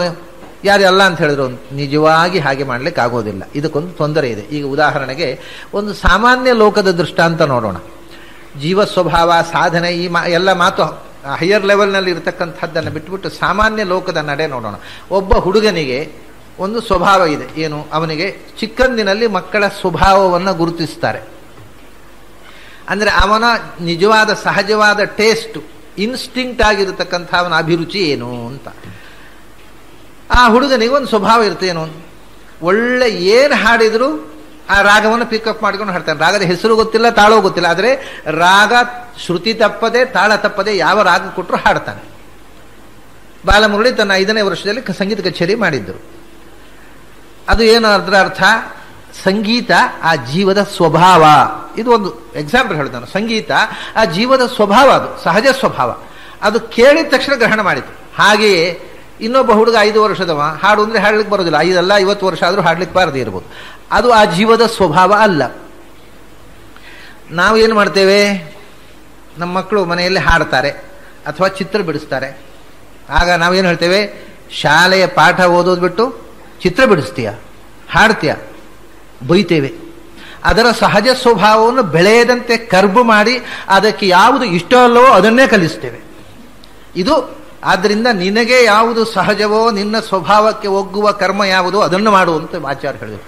ಆ ಮಗುವಿನ ಬೆಳವಣಿಗೆಯ ಕಾಲದಲ್ಲಿ ಅದಕ್ಕೆ ಯಾವುದರಲ್ಲಿ ಸಹಜವಾದ ಆಸಕ್ತಿ ಇದೆಯೋ ಅದನ್ನು ಬೆಳೆಸಿಕೊಡಬೇಕು. ಅದಕ್ಕೆ ವಿರುದ್ಧವಾಗಿ ನಾನು ಏನಾಗಿದೆ, ನಾನು ಡಾಕ್ಟರ್ ಆಗಿದ್ದೇನೆ, ಆದ್ರಿಂದ ನನ್ನ ಮಗನೂ ಡಾಕ್ಟರ್ ಆಗಬೇಕು. ನಾನು ಲಾಯರ್ ಆಗಿದ್ದೇನೆ, ನನ್ನ ಮಗನೂ ಲಾಯರ್ ಆಗಬೇಕು. ನಾನು ಇಂಜಿನಿಯರು, ನನ್ನ ಮಗನೂ ಇಂಜಿನಿಯರ್ ಆಗಬೇಕು. ಯಾಕಾಗಬೇಕು? ಅವನ ಆಸಕ್ತಿ ಏನೋ ಅದು ಆಗಬೇಕು. ಅವನು ಆ ದೊಡ್ಡವರು ತಮ್ಮ ಆಸಕ್ತಿಯನ್ನು ತಮ್ಮ ಮಕ್ಕಳ ಮೇಲೆ ಹೇರುವುದರಿಂದ ವರ್ಣಭೇದ ಆಗತ್ತೆ. ಅವನ ವರ್ಣ ಬೇರೆ, ಅಪ್ಪನ ವರ್ಣ ಬೇರೆ ಅಲ್ಲಿ. ಆದರೆ ಅಪ್ಪ ತನ್ನ ವರ್ಣವನ್ನು ಮಕ್ಕಳ ಮೇಲೆ, ಅಂದರೆ ತನ್ನ ಸ್ವಭಾವವನ್ನು ಮಕ್ಕಳ ಮೇಲೆ ಹೇರುತ್ತಾನೆ. ಆದ್ದರಿಂದ ಮಕ್ಕಳು ತಮ್ಮ ಸ್ವಭಾವದ ಅಭಿವ್ಯಕ್ತಿ ಹೊಂದದೆ ಹಾಳಾಗ್ತಾರೆ. ಅವರಿಂದ ಅವರ ಬೆಳವಣಿಗೆಯೂ ಇಲ್ಲ, ಅವರಿಂದ ಸಮಾಜಕ್ಕೂ ಉಪಯೋಗ ಇಲ್ಲ. ಯಾಕೆಂದ್ರೆ ಅವರು ಏನು ಗೊತ್ತಿದೆಯೋ ಅದನ್ನೇ ಕಲ್ತಿದ್ರೆ ಸಮಾಜಕ್ಕೆ ಕಾಂಟ್ರಿಬ್ಯೂಟ್ ಮಾಡ್ತಿದ್ರು. ಅವರು ಸಮಾಜಕ್ಕೂ ನಿರುಪಯುಕ್ತ, ತಮ್ಮ ಆತ್ಮದ ಬೆಳವಣಿಗೆಗೂ ನಿರುಪಯುಕ್ತವಾಗಿ ಒಂದು ಲೈಫನ್ನು ಹಾಳು ಮಾಡ್ತಾರೆ. ದೊಡ್ಡವರು ತಮ್ಮ ಅಭಿಪ್ರಾಯವನ್ನ, ತಮ್ಮ ಟೇಸ್ಟನ್ನ ಮಕ್ಕಳ ಮೇಲೆ ಹೇರುವ ಮೂಲಕ ಇದನ್ನೇ ಆಧ್ಯಾತ್ಮಿಕವಾಗಿ ತೆಗೆದುಕೊಂಡಾಗ ಪ್ರತಿಯೊಬ್ಬನಿಗೂ ಒಂದು ಸ್ವಭಾವ ಇದೆ. ಸಾತ್ವಿಕ ಸ್ವಭಾವ, ರಾಜಸ ಸ್ವಭಾವ, ತಾಮಸ ಸ್ವಭಾವ. ಅದರಲ್ಲಿ ರಾಜಸರಿಗೆ ತಾಮಸರಿಗೆ ಕುರಿತು ಹೇಳೋ ಸಂದೇಶ ಏನೂ ಇಲ್ಲ ಆಚಾರ್ಯರದು. ಇದು ಸಾತ್ವಿಕರನ್ನು ಕುರಿತು ಸಂದೇಶ. ಒಬ್ಬ ಕಳ್ಳ ಇದ್ದಾನೆ, ನನಗೇನು ನಿಮ್ಮ ಮೆಸೇಜ್ ಒಂದು ಕದಿಬೇಡಪ್ಪ ಅಂತ ಅಷ್ಟೇ, ಇನ್ನೇನು ಮೆಸೇಜ್ ಹೇಳೋದು ಅದಲ್ಲ. ಇದು ಯಾರೋ ಕಳ್ಳರು, ಕಾಕರು, ಪೋಕರು, ಪುಂಡರಿಗೆ, ಪೋಕರಿಗಳಿಗೆ, ರಾಜಕಾರಣಿಗಳಿಗೆ ಸಂದೇಶ ಅಲ್ಲ. ಇದು ಅಧ್ಯಾತ್ಮ ಸಾಧಕನಿಗೆ ಸಂದೇಶ. ಅಂದ್ರೆ ನಾವು ಸಾತ್ವಿಕರಾಗಬೇಕು ಅಂತ ಬಯಸುವವರು. ಸಾತ್ವಿಕರು ಹೌದೋ ಅಲ್ವೋ ಗೊತ್ತಿರಬೇಕಾಗಿಲ್ಲ. ಬಹಳ ಜನರಿಗೆ ಸಾತ್ವಿಕರಾಗುವಂತ ಬಯಸುವವರೆಲ್ಲ ಸಾತ್ವಿಕರಾಗಿರಬೇಕಾಗಿಲ್ಲ. ಅಥವಾ ಯಾರನ್ನು ನಾವು ಸಮಾಜದಲ್ಲಿ ರಾಜಸರು ತಾಮಸರು ಅಂತ ಬೈತಿವೆ, ಅವರು ರಾಜಸರೋ ತಾಮಸರೋ ಆಗಿರಬೇಕಾಗಿಲ್ಲ. ಈ ಪರಿಸರದ ಪ್ರಭಾವದಿಂದ ಅವರು ರಾಜಸರಾಗಿ ಇರಬಹುದು, ಪರಿಸರದ ಪ್ರಭಾವದಿಂದ ತಾಮಸರಾಗಿರ್ಬೋದು. ಆದರೆ ಜೀವ ಸ್ವಭಾವ ರಾಜಸ ಅಂತ ಹೇಳಲಿಕ್ಕೆ ಬರೋದಿಲ್ಲ. ಈ ಪರಿಸರ ಅವರ ಸ್ವಭಾವಕ್ಕಿಂತ ಬೇರೆಯಾಗಿ ಬೇರೆ ಕಡೆಗೆ ಎಳೆದುಕೊಂಡು ಹೋಗಿರಬಹುದು. ಆದ್ದರಿಂದ ಇಲ್ಲಿ ಏನು ಮುಖ್ಯ ಅಂದರೆ, ನಿನ್ನ ಜೀವ ಸ್ವಭಾವ ಅದಕ್ಕೆ ಸಹಜವಾದಂತಹ ಒಂದು ನಡೆ ಇದೆ, ಅದನ್ನು ಗುರುತಿಸಿಕೋ, ಅದರಂತೆ ನಡೆ ಅಂತ. ಈಗ ಸಾತ್ವಿಕದಲ್ಲಿಯೇ ಈ ನಡೆಗಳಲ್ಲಿ ವ್ಯತ್ಯಾಸ ಇರ್ತದೆ. ಏನು ಅಂದರೆ, ಸಾತ್ವಿಕರ ಸಾಧನೆಯಲ್ಲಿಯೇ ನಾನಾ ವಿಧವಾದ ವ್ಯತ್ಯಾಸಗಳಿವೆ. ಕೆಲವರಿಗೆ ಸಾತ್ವಿಕ ಸ್ವಭಾವದಲ್ಲಿಯೇ ಒಂದೊಂದರಲ್ಲಿ ಒಬ್ಬೊಬ್ಬರಿಗೆ ಒಂದೊಂದು ಆಸಕ್ತಿ. ಕೆಲವರಿಗೆ ಶಾಸ್ತ್ರದ ನಿರಂತರ ಅಧ್ಯಯನದಲ್ಲಿ ಆಸಕ್ತಿ. ಶಾಸ್ತ್ರದ ಅಧ್ಯಯನ ಬಿಟ್ಟರೆ ಬೇರೆ ಯಾವುದೂ ಅವರಿಗೆ ಸಾತ್ವಿಕವಾದ ಮುಖಗಳಲ್ಲಿ ಆಸಕ್ತಿಯೇ ಇರೋದಿಲ್ಲ. ಕೆಲವರಿಗೆ ಹಾಗಲ್ಲ, ಬೆಳಗಿಂದ ಶಾಸ್ತ್ರ ಶ್ರವಣ ಅದು ಮಾಡಿದರೆ ಆಯಿತು, ಬಿಟ್ಟರು ಆಯಿತು. ಪೂಜೆ ಮಾಡಬೇಕ್ರಿ ದೇವರಿಗೆ, ಬೆಳಗಿನ ಸಂಜೆಯ ತನಕ ಪೂಜೆ, ಅರ್ಥ ಆಗಲೇ ಹೋಗಲಿ, ಬೆಳಗಿನ ಸಂಜೆಯ ತನಕ ಪೂಜೆ ಮಾಡುವುದರಲ್ಲೇ ಆಸಕ್ತಿ. ಅದು ಸಾತ್ವಿಕ ಕ್ರಿಯೆ. ಶಾಸ್ತ್ರ ಓದ್ತಾ ಇರುವುದು ಸಾತ್ವಿಕ ಕ್ರಿಯೆ. ಶಾಸ್ತ್ರ ಓದುವವರು ಅವರನ್ನು ಬೈಯೋದು, ಏನ್ರಿ ಬೆಳಗಿನ ಸಂಜೆಯ ತನಕ ಪೂಜೆ ಮಾಡ್ತಾರೆ, ಒಂದು ಶಾಸ್ತ್ರಜ್ಞಾನ ಇಲ್ಲ, ಮಣ್ಣಿಲ್ಲ. ಅವರು ಏನ್ರಿ ಅವ್ನು ಶಾಸ್ತ್ರ ಓದ್ತಾನೆ, ಶಾಸ್ತ್ರ ಹೇಳ್ತಾನೆ, ಒಂದು ಆಚಾರ ಇಲ್ಲ, ಒಂದು ಜಪ ಇಲ್ಲ, ಒಂದು ಪೂಜೆ ಇಲ್ಲ ಅಂತ ಅವ್ರು ಇವರನ್ನು ಬೈಯೋದು, ಅವರನ್ನು ಬೈಯೋದು. ಇಬ್ಬರದ್ದು ತಪ್ಪು, ಇಬ್ಬರದ್ದು ಸರಿ. ಹಾಗಾಗಿ ಒಂದು ಸಾತ್ವಿಕತೆಯ ಅನುಷ್ಠಾನದಲ್ಲೇ ಒಬ್ಬೊಬ್ಬರದ್ದು ಒಂದೊಂದು ದಾರಿ ಇರುತ್ತದೆ. ಅದು ಅವನವನ ಜೀವದ ದಾರಿ. ಅದು ದಾರಿ ಯಾವುದೋ ಅದರಲ್ಲಿ ಹೋಗುವಂತ. ಪಲಿಮಾರ್ ಶ್ರೀಗಳವರು ದೊಡ್ಡವರು, ಅವರು ಒಂದ್ಸರ್ತಿ ಒಂದು ಮಾತು ಹೇಳ್ತಾ ಇದ್ರು ನನ್ನ ಹತ್ರ. ಏನು ಅಂದರೆ, ದೇವರ ಪೂಜೆ ಮಾಡಬೇಕು, ಪಾಠ ಪ್ರವಚನ ಮಾಡಬೇಕು, ಎರಡೂ ಸಾತ್ವಿಕ ಕರ್ಮ. ಅವರು ಫ್ರ್ಯಾಂಕ್ ಆಗಿ ಹೇಳ್ತಿದ್ರು. ಅದನ್ನು ಸಾಮಾನ್ಯವಾಗಿ ಸ್ವಾಮಿಗಳು ಅಷ್ಟು ಮುಕ್ತ ಹೃದಯದಿಂದ ಮಾತಾಡೋದಿಲ್ಲ. ಸ್ವಾಮಿಗಳು ಅಂದ್ರೆ ಮುಖವಾಡ ಇದ್ರೇನೆ ಸ್ವಾಮಿಗಳಾಗುತ್ತೆ, ತೆಗೆದು ಬಿಟ್ರೆ ಎಲ್ಲ ಬಟ್ಟ ಬಯಲಾಗುತ್ತೆ. ಅವರು ಮುಕ್ತವಾಗಿ ಹೇಳ್ತಾರೆ. ಏನು ಹೇಳ್ತಾರೆ ಅಂದ್ರೆ, ಇದನ್ನು ನನ್ನ ಹತ್ರ ಹೇಳಿದ್ರು ಅವರು, ನನಗೆ ಪೂಜೆ ಮಾಡುವಾಗ ಏಕಾಗ್ರತೆ ಬರುವುದಿಲ್ಲ. ನನ್ನ ತಪಸ್ಸು ಅಂದ್ರೆ ಪಾಠ ಮಾಡುವಾಗ ಮಾತ್ರ ನನಗೆ ಏಕಾಗ್ರತೆ ಬರುವುದು. ನನ್ನ ಸಾಧನೆ ಅದೇ, ಪೂಜೆ ಅಲ್ಲ ಅಂತ ಹೇಳಿದ್ರು. ಪೂಜೆ ಮಾಡುವುದಿಲ್ಲ ಅಂತಲ್ಲ, ಪೂಜೆ ನನ್ನ ಸಾಧನೆ ಅಲ್ಲ ಅಂತಾರೆ ಅವರು. ನನ್ನ ಜೀವದ ಗತಿ ಅಲ್ಲ ಅದು. ಯಾಕೆಂದ್ರೆ ನನಗೆ ಪೂಜೆಯಲ್ಲಿ ಕಾನ್ಸಂಟ್ರೇಷನ್ ಬರುವುದಿಲ್ಲ, ನನಗೆ ಪಾಠ ಮಾಡುವಾಗ ಕಾನ್ಸಂಟ್ರೇಷನ್ ಬರುತ್ತದೆ. ನನ್ನ ಸಾಧನೆ, ನನ್ನ ತಪಸ್ಸು ಅಂದ್ರೆ ಪಾಠ ಪ್ರವಚನ ಅಂತ. ಇದನ್ನೇ ನಿಜಂ ಕರ್ಮ ಅಂದದ್ದು. ಯಾರಿಗೆ ಯಾವುದು ಸಹಜವೋ, ಪಾಠ ಪ್ರವಚನ ಮಾಡುವುದರಲ್ಲಿ ಯಾರಿಗೆ ಆಸಕ್ತಿ ಇದೆ ಅವರನ್ನು ದೇವಸ್ಥಾನ ಪೂಜೆಗೆ ಹಾಕಬೇಡಿ. ದೇವಸ್ಥಾನ ಪೂಜೆ ಮಾತ್ರ ಮಾಡಲಿಕ್ಕೆ ಗೊತ್ತಿದೆ, ಏನು ಪಾಠ ಪ್ರವಚನ ಮಾಡಲಾರ್ದವರು ಅವರನ್ನು ಆ ಕಾಲೇಜಿನಲ್ಲಿ ಲೆಕ್ಚರರ್ ಮಾಡಬೇಡಿ. ಅವರವರ ಸ್ವಭಾವ ಯಾವುದರಲ್ಲಿ ಎಷ್ಟು ವಿಶೇಷ ಪ್ರತಿಭೆಯನ್ನು ಬೆಳೆಸಲಿಕ್ಕೆ ಅವಕಾಶ ಕೊಡುತ್ತೋ ಆ ಸ್ವಭಾವವನ್ನೇ ಬೆಳೆಸಿಕೊಂಡು ನಿನ್ನ ಸಾತ್ವಿಕತೆಯ ಮುಖಕ್ಕೆ, ಸಾತ್ವಿಕತೆಗೆ ಅನೇಕ ಮುಖಗಳಿದೆ, ಯಾವ ಮುಖ ನನ್ನದು, ನಾನು ಯಾವ ದಾರಿಯಲ್ಲಿ ಸಾಗಬೇಕು, ಅದು ನಿಜಂ ಕರ್ಮ ಅಂತ. ಸಾತ್ವಿಕ ರಾಜಸ ತಾಮಸ ಯಾವುದೋ ಒಂದು ಕರ್ಮವನ್ನು ಮಾಡುವಂತಲ್ಲ ಆಚಾರ. ಸಾತ್ವಿಕದಲ್ಲಿ ನಿನ್ನ ಸ್ವಭಾವಕ್ಕೆ ಒಗ್ಗುವ ಕರ್ಮ ಯಾವುದು. ಮಾರ್ಗದಲ್ಲಿ, ಸಾಧನೆಯ ಮಾರ್ಗದಲ್ಲಿ ಅನೇಕ ಮಾರ್ಗಗಳಿವೆ ನೋಡಿ. ಇವಾಗಲೇ ಬಳಕೆಯಲ್ಲಿದೆ. ಹಠಯೋಗ ಅಂತಾರೆ, ಭಕ್ತಿಯೋಗ ಅಂತಾರೆ, ಜ್ಞಾನಯೋಗ ಅಂತಾರೆ, ಕರ್ಮಯೋಗ ಅಂತಾರೆ. ಅದನ್ನೇ ಸ್ವಲ್ಪ ಬದಲಿಸಿ ಕ್ರಿಯಾಯೋಗ ಅಂತಾರೆ. ಈಗ ಇದೆಲ್ಲ ಎಷ್ಟೋ ಯೋಗಗಳಿವೆ. ಜ್ಞಾನ ಮಾರ್ಗ, ಕರ್ಮ ಮಾರ್ಗ, ಭಕ್ತಿ ಮಾರ್ಗ, ಇವೆಲ್ಲ ಬೇರೆ ಬೇರೆ ಅಲ್ವಾ? ಆದರೆ ಪೂರ್ತಿ ಬೇರೆ ಅಲ್ಲ. ಜ್ಞಾನ ಮಾರ್ಗ ನಂದು ಅಂತ ಕರ್ಮ ಮಾಡದೆ ಕೈಗಟ್ಟಿ ಕೂತ್ಕೊಳ್ಳಿಕ್ಕಾಗುವುದಿಲ್ಲ. ಆದರೆ ಅವನಿಗೆ ಕರ್ಮ ಕಮ್ಮಿ, ಜ್ಞಾನದಲ್ಲಿ ಒತ್ತು ಜಾಸ್ತಿ. ಕರ್ಮ ಮಾರ್ಗ ಮಾಡುವವರು, ಕರ್ಮ ಮಾರ್ಗಿಗಳಿದ್ದಾರೆ, ಅವರಿಗೆ ಕರ್ಮ, ನಾನು ಅದೇ ಹೇಳಿದೆ, ಪಾಠ ಪ್ರವಚನ ಮತ್ತು ಪೂಜೆ ಅಂತ ಇಟ್ಕೊಳ್ಳಿ. ಇದು ಒಂದು ಜ್ಞಾನ ಮಾರ್ಗ, ಒಂದು ಕರ್ಮ ಮಾರ್ಗ.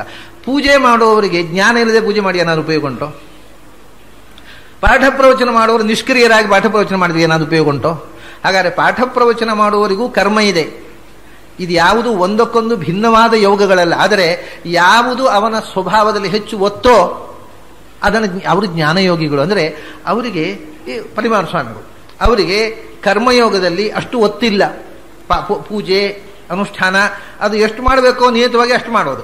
ಆದರೆ ಹೆಚ್ಚು ಕಾಲ ಅವರ ಏಕಾಗ್ರತೆಯಿಂದ ಮಾಡತಕ್ಕಂಥದ್ದು, ಇಂಟರೆಸ್ಟಿನ ಜೊತೆಗೆ ಮಾಡುವಂಥದ್ದು ಜ್ಞಾನಯೋಗ.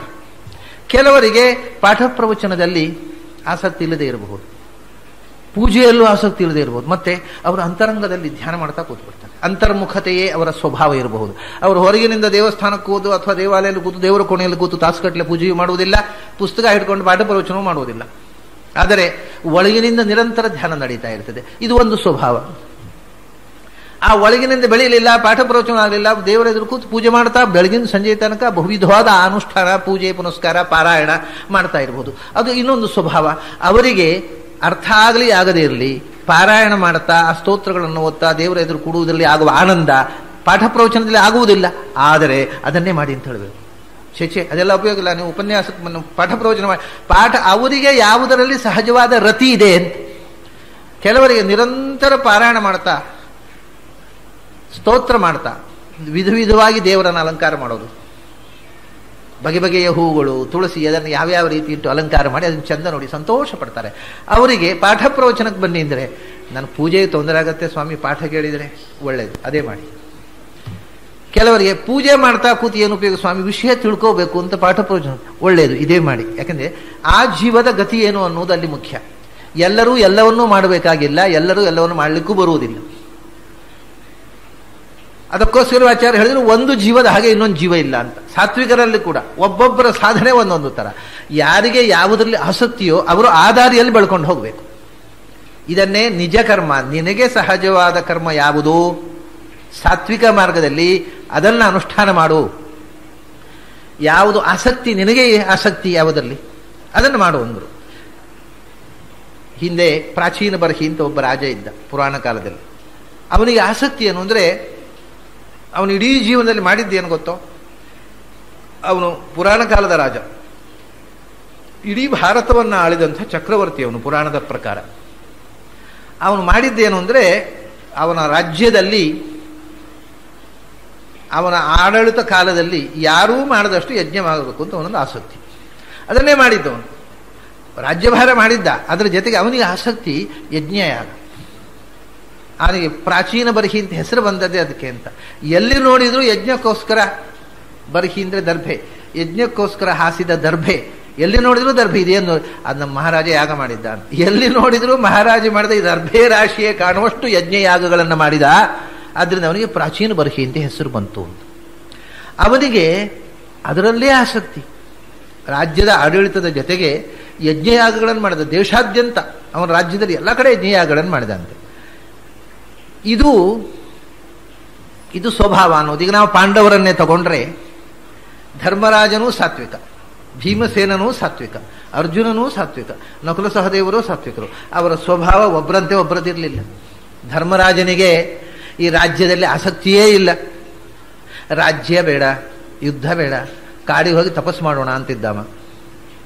ಆದರೆ ಅದಕ್ಕೆ ಏನು ಹೇಳಿದ ಕೃಷ್ಣ? ಅದಕ್ಕೆ ಏನು ಹೇಳಿದರು ವೇದವ್ಯಾಸರು? ಇದು ನಿಜ ಕರ್ಮ ಅಲ್ಲ ಅಂತ. ಕಾಡಿಗೆ ಹೋಗಿ ತಪಸ್ಸು ಮಾಡುವುದು ಒಳ್ಳೆಯದೇ, ರಾಜ್ಯಭಾರ ಮಾಡುವುದು ಒಳ್ಳೆಯದೇ, ಎರಡೂ ಒಳ್ಳೆಯ ಕೆಲಸವೇ. ಆದರೆ ಯಾರು ಯಾವುದನ್ನು ಮಾಡಬೇಕು, ಯಾರಿಗೆ ಯಾವುದು ಸಹಜವೋ ಅದನ್ನು ಅವರು ಮಾಡಬೇಕು. ನೀನು ಕ್ಷತ್ರಿಯರ ಮನೆಯಲ್ಲಿ ಹುಟ್ಟಿ ಕ್ಷತ್ರಿಯ ಸಂಸ್ಕಾರದಿಂದ ರಾಜ್ಯಭಾರದ ಅನುಭವವನ್ನು ಪಡೆದ ವ್ಯಕ್ತಿ, ನೀನು ರಾಜ್ಯಭಾರ ಮಾಡದೆ ಕಾಡಿಗೆ ಹೋಗಿ ತಪಸ್ಸು ಮಾಡಬಾರದು. ಕಾಡಿನಲ್ಲಿರುವ ಋಷಿಮುನಿಗಳು ತಪಸ್ಸು ಮಾಡೋದು ಬಿಟ್ಟು ರಾಜಕೀಯಕ್ಕೆ ಇಳಿಬಾರದು. ಎರಡೂ ಒಳ್ಳೆಯದೇ, ಆದರೆ ಅವರು ಇದನ್ನು ಮಾಡಬಾರದು, ಇವರು ಅದನ್ನು ಮಾಡಬಾರದು. ಯಾರಿಗೆ ಯಾವುದು ಸಹಜವೋ ಅವರು ಅದನ್ನು ಮಾಡಬೇಕು. ಧರ್ಮರಾಜನ ಸ್ವಭಾವ ಹಾಗೆ. ರಾಜನಾಗುವಂಥ ಯೋಗ ಇದ್ದರೂ, ಸಮ್ರಾಟ್ ಆಗಿ ಸಿಂಹಾಸನದಲ್ಲಿ ಕೂತರು, ಅವನಿಗೆ ಅದರಲ್ಲಿ ಆಸಕ್ತಿಯೇ ಇರಲಿಲ್ಲ. ಏನು ರಾಜ್ಯ, ರಾಜ ಅಂದರೆ ಏನು ಮಹಾ ಅಂತ ಹೀಗೆ ಅನ್ನೋನು ಯಾವಾಗಲೂ. ಒಂದು ಅರಸೊತ್ತಿಗೆ ಸಮ್ರಾಟು, ಏನು ಮಹಾ ಸಮ್ರಾಟ ಆದದ್ರಿಂದ ಏನು ಸಿಕ್ಕುತ್ತೆ? ಸುಮ್ಮನೆ ತಲೆ ಬಿಸಿ, ಆಡಳಿತದಲ್ಲಿ ಅವ್ಯವಸ್ಥೆ, 25 ದೂರು ತಕರಾರುಗಳು, ಅದನ್ನು ವ್ಯವಸ್ಥೆ ಮಾಡೋದು, ಯಾರಿಗೋ ಪ್ರಜೆಗಳಿಗೆ ತೊಂದರೆ ಆಯಿತು ಅದನ್ನು ತಲೆ ಮೇಲೆ ಹೊತ್ತು, ಯಾರ್ಯಾರ ತಾಪತ್ರಯವನ್ನು ನಮ್ಮ ತಲೆ ಮೇಲೆ ಹೊತ್ತುಕೊಳ್ಳುವ ಈ ರಾಜಕೀಯ ರಾಜ್ಯದ ಆಡಳಿತ ಯಾಕೆ ಬೇಕು? ನಾನು ನನ್ನಷ್ಟಕ್ಕೆ ಎದ್ದು ಬಿಡ್ತೇನೆ ಅಂತ ಧರ್ಮರಾಜ. ಭೀಮಸೇನ ಹೇಳ್ತಾನೆ, ಅನುವಾಹಕತ ಅನಹತ ಬುದ್ಧಿ ನೈಷಾ ತತ್ವಾರ್ಥ ದರ್ಶಿನಿ. ನಿನ್ಗೆ ಶಾಸ್ತ್ರ ಓದಿದ್ರು ಶಾಸ್ತ್ರ ಅರ್ಥವೇ ಆಗಲಿಲ್ಲ, ನೀನು ಮಹಾ ದಡ್ಡ ಇದ್ದಿ ಅಂತ ಅಂದ್ಬಿಟ್ಟು. ಯಾಕೆಂದ್ರೆ ಇದು ಧರ್ಮ ಪ್ರಜ್ಞೆಯೇ ಅಲ್ಲ. ರಾಜ್ಯಭಾರ ಮಾಡುವುದಿಲ್ಲ, ನಾನು ಕಾಡಿಗೆ ಹೋಗ್ತೇನೆ ಅಂತ ಹೇಳುವುದು ಧರ್ಮ ಪ್ರಜ್ಞೆ ಅಲ್ಲ. ಇದು ನಿನಗೆ ಧರ್ಮದ ಅರಿವೇ ಇಲ್ಲ. ಹೀಗೆ ಅವರೊಳಗೆ ಮತಭೇದಗಳಿದ್ದವು. ಯಾವುದನ್ನು ಧರ್ಮರಾಜ ಮಾಡಬೇಕು ಅಂತ ಹೇಳ್ತಿದ್ನೋ ಅದನ್ನು ಇವರು ಬೇಡ ಅಂತಿದ್ರು, ಅವರು ಬೇಡ ಅಂದದನ್ನು ಇವರು ಮಾಡಬೇಕು ಅಂತಿದ್ರು. ಆದರೆ ಅಣ್ಣ ತಮ್ಮಂದಿರಲ್ಲಿ ಒಡಕು ಬರದಂತೆ ಎಚ್ಚರ ವಹಿಸಿದ್ರು.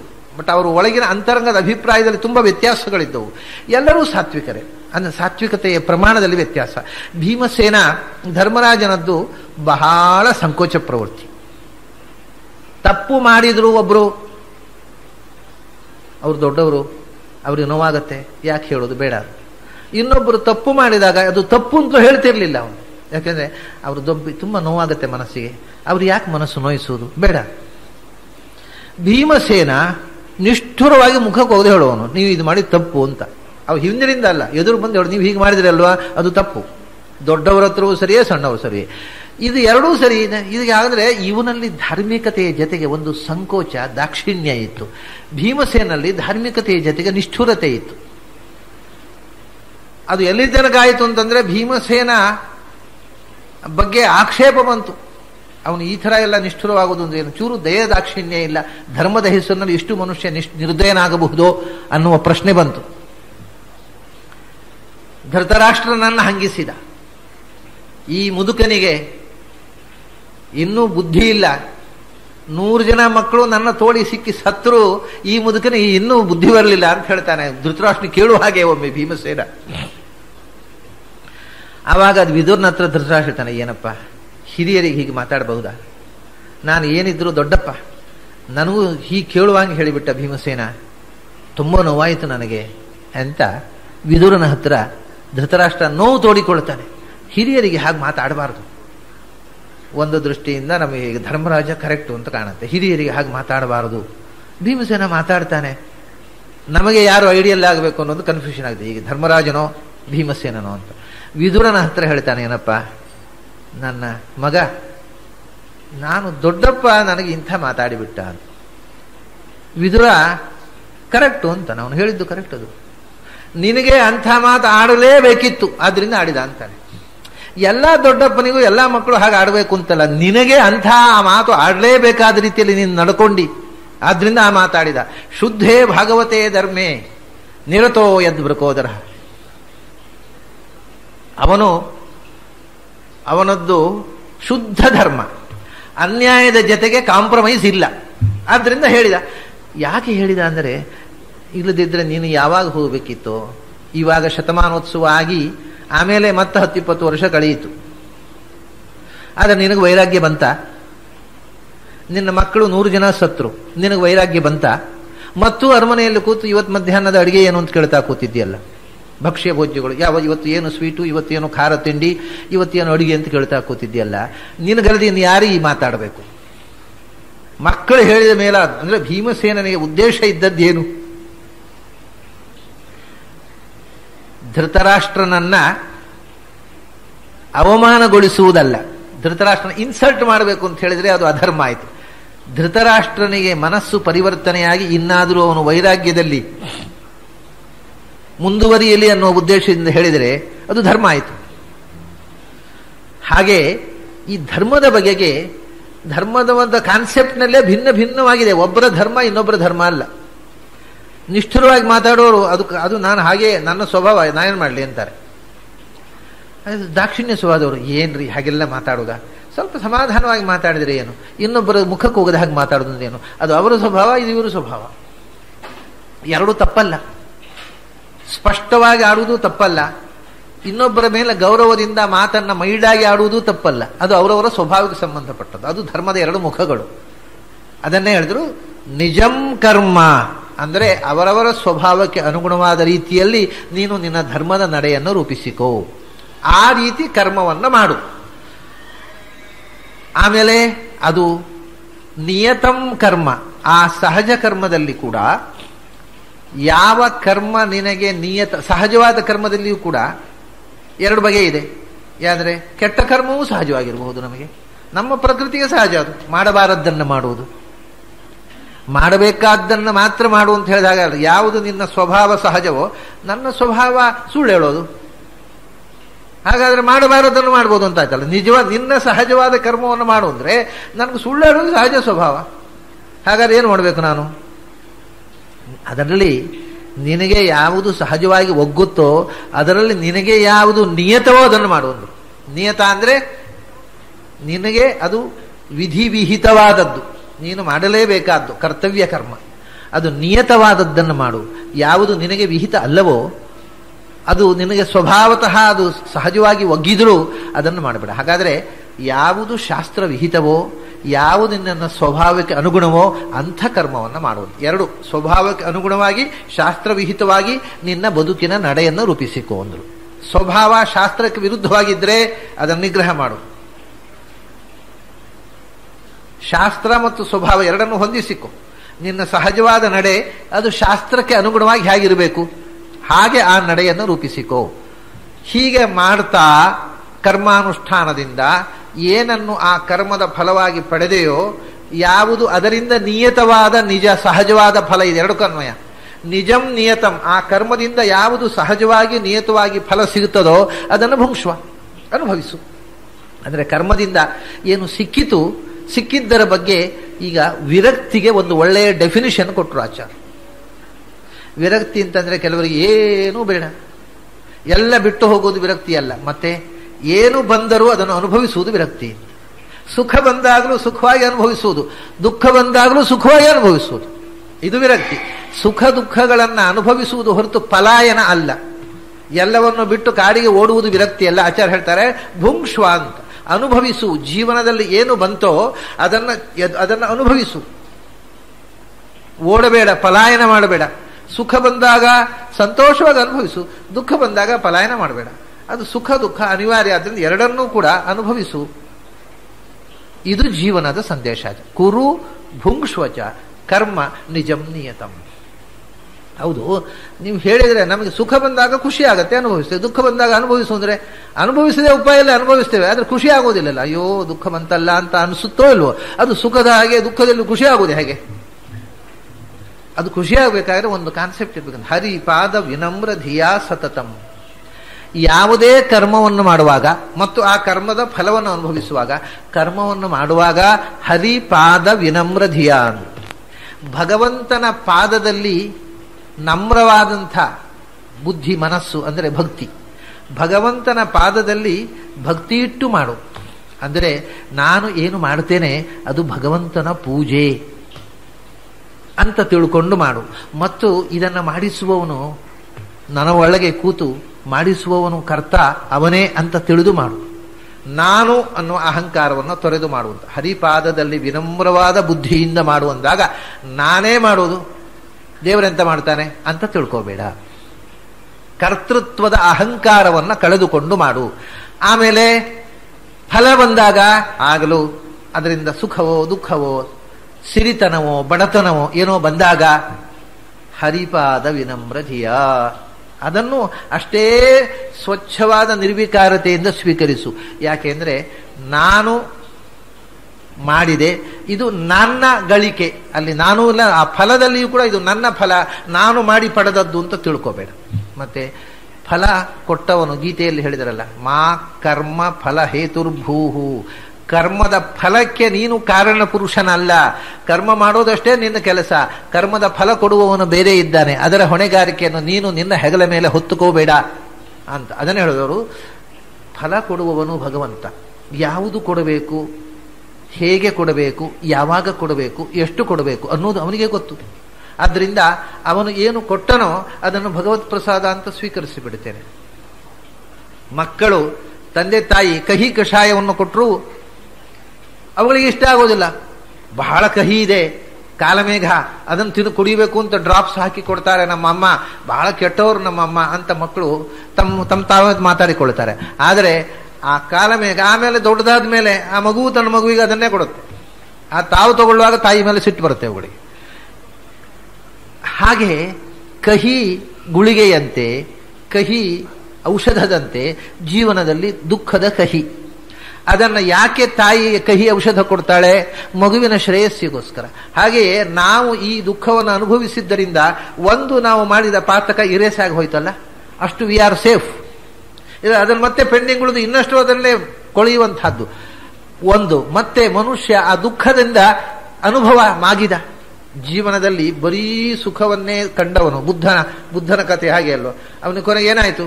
ತಂದೆ ಮನೆಯಿಂದ ಹೊರಗೆ ಹೋಗಬಾರದು ಅಂತ ಹೇಳಿದ. ಮನೆಯಿಂದ ಹೊರಗೆ ಹೋಗಬಾರದು ಅಂತ ಹೇಳಿ ಪ್ರಾಯಕ್ಕೆ ಬರೋವರೆಗೂ ಹೊರಗೆ ಹೋಗಲಿಲ್ಲ. ಆಮೇಲೆ ಹೊರಗೆ ಹೋದಾಗ ಮುದುಕರನ್ನು ನೋಡಿದ್ರೆ ಕಂಗಾಲು.